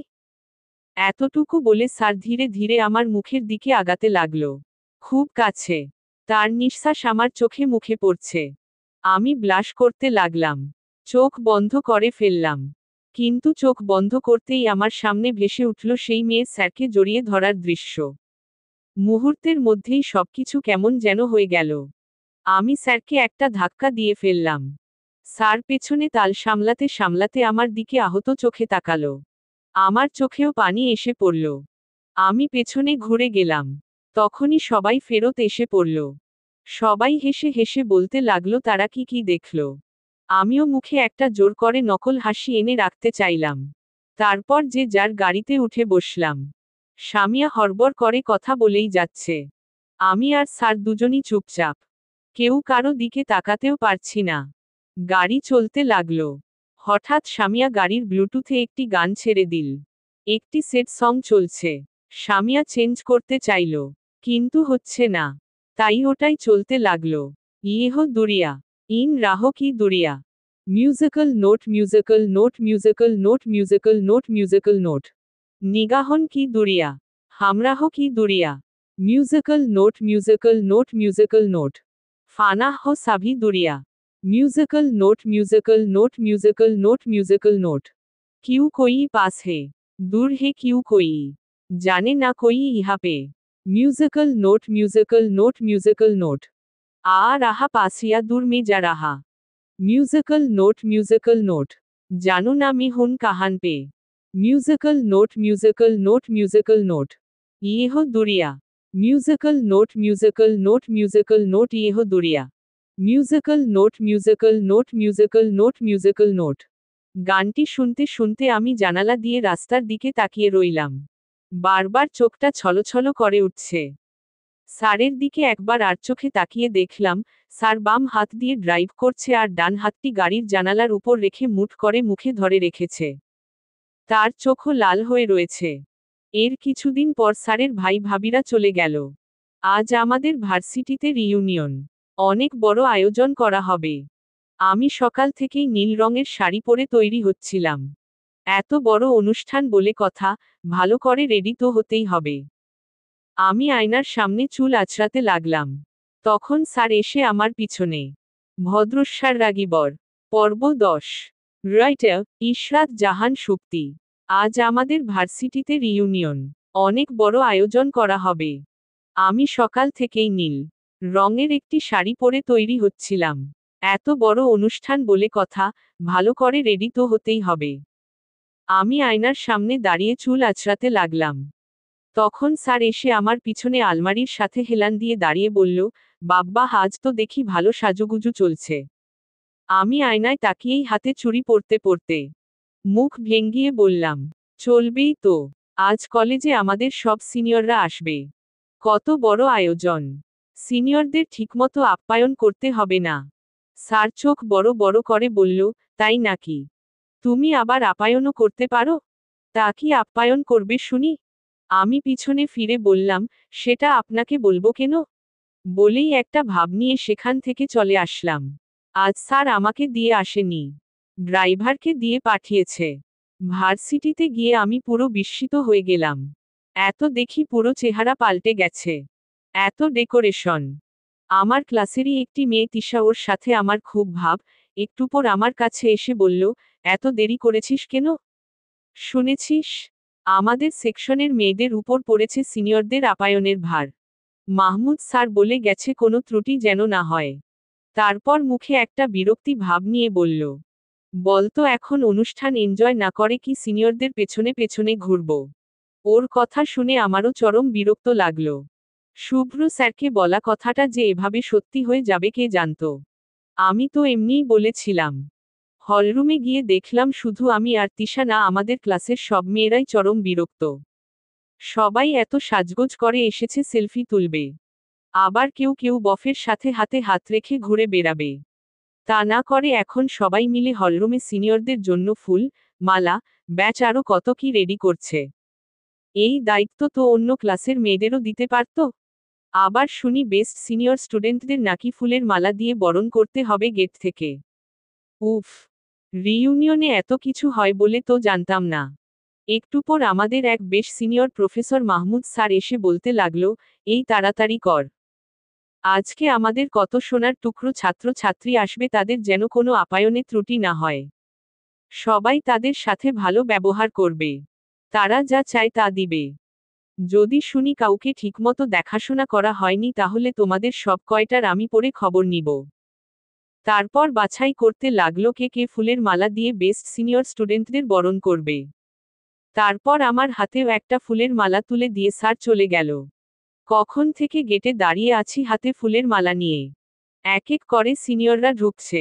আর মাহমুদ স্যারের বেস্ট স্টুডেন্টদের স্যার নিজে হাত ধরে ভেতরে ঢুকাচ্ছে। হঠাৎ আমার সামনে যে সিনিয়রের ব্যাচ পরে দাঁড়ালো তাকে দেখে তো আমি আকাশ থেকে পড়লাম। আমার মুখ হা হয়ে গেল। আমার সামনে একটি নীল রঙের পাঞ্জাবি পরে শুভ্র স্যার দাঁড়িয়ে আছে। চোখে সানগ্লাস, পাঞ্জাবির হাতা কনুই পর্যন্ত ভাঁজ করে, হাতে কালো দামি ব্র্যান্ডেড ঘড়ি পরেছে। স্যার সানগ্লাস খুলে আমার দিকে তাকিয়ে মিটিমটি হাসছে আর আমি মালা হাতে নিয়ে মুখ হা হয়ে দাঁড়িয়ে আছি। হঠাৎ মাহমুদ স্যার এসে শুভ্র স্যারকে জড়িয়ে ধরল। তারপর আবেগে আপ্লুত হয়ে বলল, শুভ্র তুমি এসেছ। কতদিন পর তোমাকে দেখলাম। তারপর সবার উদ্দেশ্যে বলল, আমাদের ভার্সিটির এই পর্যন্ত সবথেকে সেরা স্টুডেন্ট শুভ্র। ওর মতো ভদ্র আর মেধাবী ছাত্র আমি আজ পর্যন্ত দেখিনি। কি মেধা! এই ভার্সিটিতে 1 বছর পরে স্কলারশিপ পেয়ে লন্ডনে গিয়ে গ্রাজুয়েশন কমপ্লিট করেছে। তারপর আমাকে এক ধমক দিয়ে বলল, এমন হা করে না থেকে মালাটা তাড়াতাড়ি পরাও। আর হ্যাঁ সুপ্তি, শুভ্র ঠিকমতো দেখাশোনা করবে, এই দায়িত্ব তোমার উপর রইল। আমি স্যারকে আস্তে আস্তে মালাটা পরিয়ে দিলাম। স্যার আমাকে একটি চোখ টিপ মারল। আর আমি দাঁড়িয়ে দাঁড়িয়ে ভাবতে লাগলাম, পৃথিবীটা এত ছোট কেন? আমার স্যার, বর আবার সিনিয়র একজনই। স্যার মালা পরে সামনে চলে যাচ্ছে আর আমি সাইডে তাকিয়ে দেখলাম, সব মেয়েদের মুখ হা হয়ে গেছে। এখন আর কারো চোখে বিরক্তি নেই। সবার চোখে ইমপ্রেসড ভাব। তিশা আমার কাছে এসে বলল, একটু আগে চোখের সামনে এটা কাকে দেখলাম? এমন সুন্দর সিনিয়রের আপ্যায়ন তো আমাদের সারা জীবন করতে দিলেও খুশি। সবার মুখেই এক কথা, সবাই শুধু শুভ্র স্যারকে খুঁজছে। সত্যিই নীল পাঞ্জাবিতে স্যারকে আজ দারুণ লাগছে। চোখ ফেরানো যাচ্ছে না। না, স্যারকে এতটা সুন্দর আজকে না লাগলেও হতো। এই পেতনিগুলি আবার আমার স্যারকে নজর না লাগিয়ে দেয়। আমি এক জায়গায় দাঁড়িয়ে পেপসির বোতলে চুমুক মাত্রই দিতে নিয়েছি তো স্যার এসে আমাকে বলল, যাও তোমার সিনিয়রের জন্য এক বোতল পেপসি নিয়ে আসো। আমি চুপচাপ নিয়ে এসে তার হাতে দিলাম। এখন আবার সে বলে খুলে দাও। এবার আমি বিরক্ত হয়ে বললাম, কেন আপনার হাতে কি মেহেদি লাগিয়েছেন? স্যার বলল, সিনিয়রের কথা শুনছো না তার উপর আবার বেয়াদবি।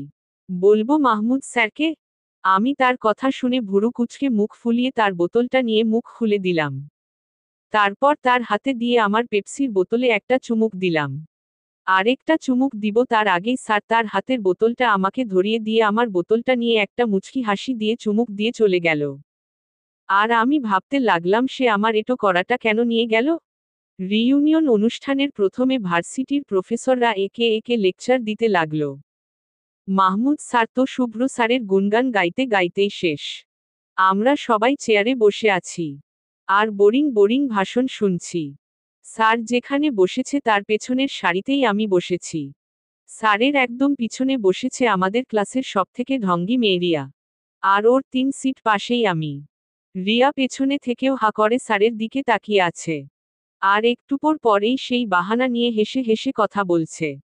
আমার তো মনে হচ্ছে আমার পুরো শরীরে যেন কেউ মরিচের গুঁড়ো ছিটিয়ে যাচ্ছে। এত হাসাহাসির কি হয়েছে বুঝতে পারছি না। আর স্যারও দেখো কিভাবে দাঁত কেলাচ্ছে। হঠাৎ দেখলাম রিয়া ওর হাত স্যারের কাঁধে রাখল। আমার পুরো শরীর জ্বলে গেল। আমি ফট করে উঠে গিয়ে রিয়ার মাথার চুলগুলো ঝাঁকাতে শুরু করলাম, তারপর ওর হাতের জুসের বোতল ওর মাথায় উপর করে দিয়ে ফেলে দিলাম। প্রফেসর তার ভাষণ থামিয়ে দিয়ে আমাদের দিকে তাকিয়ে আছে। চারপাশে সবাই দাঁড়িয়ে গেছে। শুভ্র স্যারও আমাকে থামানোর জন্য দাঁড়িয়ে আমার হাত ধরে সুপ্তি সুপ্তি বলে ডাকছে। আমি শুধু শুনছি সুপ্তি সুপ্তি সুপ্তি। হঠাৎ তিশার ধাক্কানোতে আমার ফিরে তাকালাম।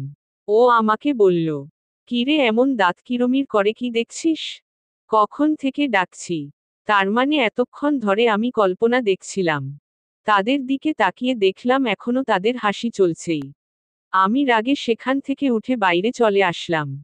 মাঠে এক কোনায় দাঁড়িয়ে রয়েছি, হঠাৎ চোখে সানগ্লাস পরা একটি ছেলে এসে আমার দিকে হাত বাড়িয়ে বলল, হে প্রিটি গার্ল, তোমার নাম কি? দেখেই বোঝা যাচ্ছে সিনিয়র। আমি বুঝতে পারছি না কি করব।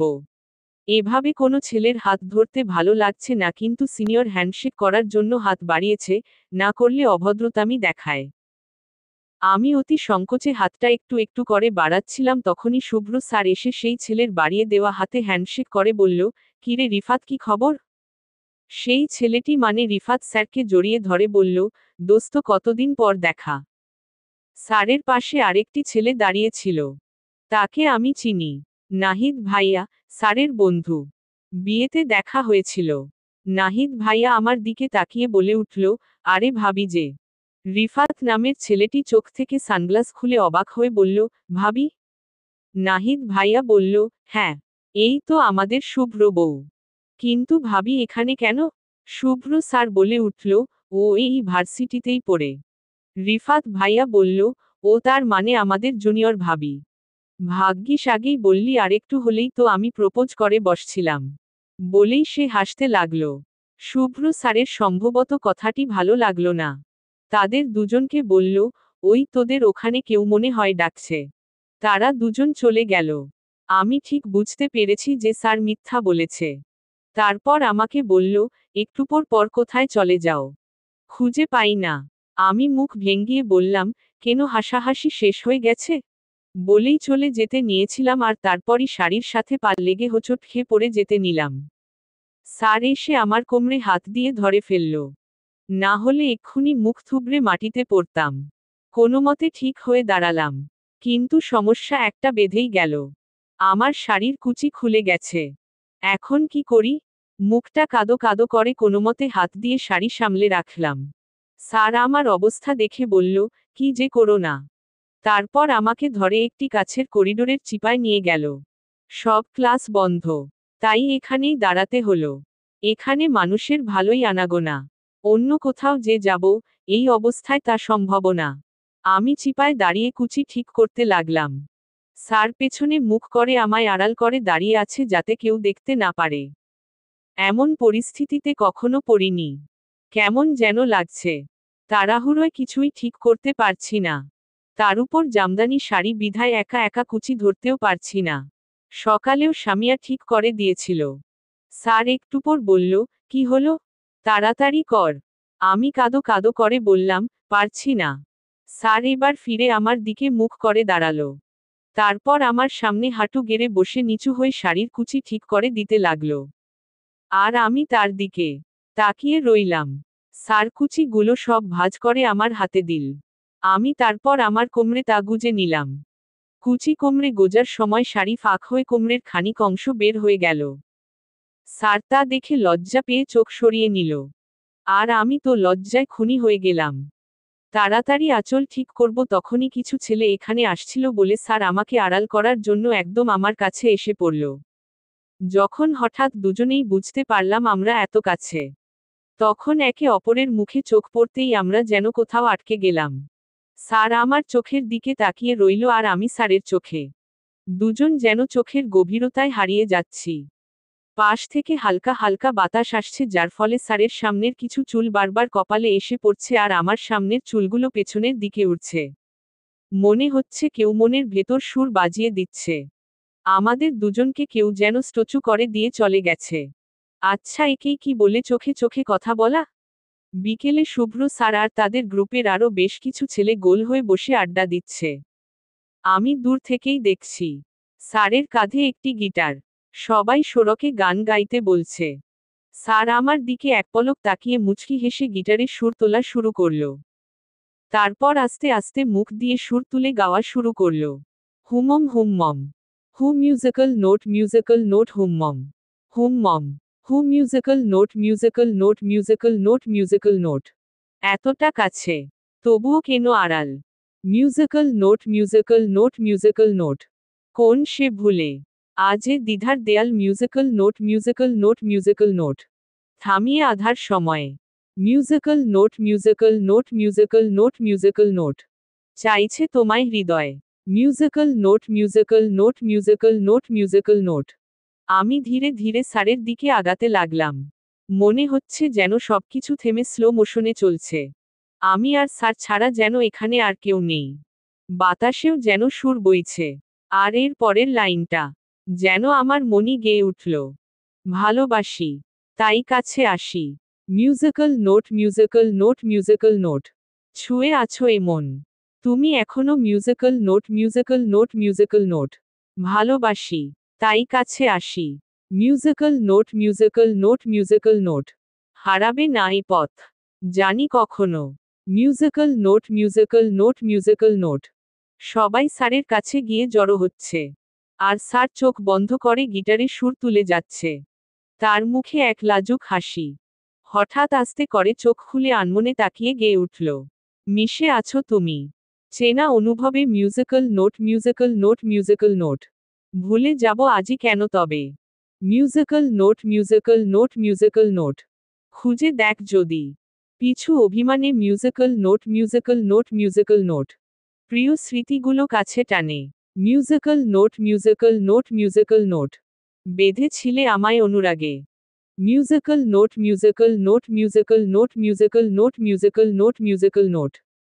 তারপর আস্তে আস্তে আমার দিকে তাকিয়ে musical note musical note musical note musical note musical note. তুমি হীনা পৃথিবী শূন্য লাগে musical note musical note musical note musical note musical note musical note.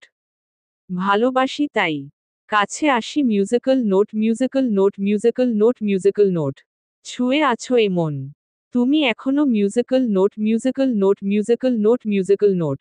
ভালোবাসি, তাই কাছে আসি musical note musical note musical note musical note musical note.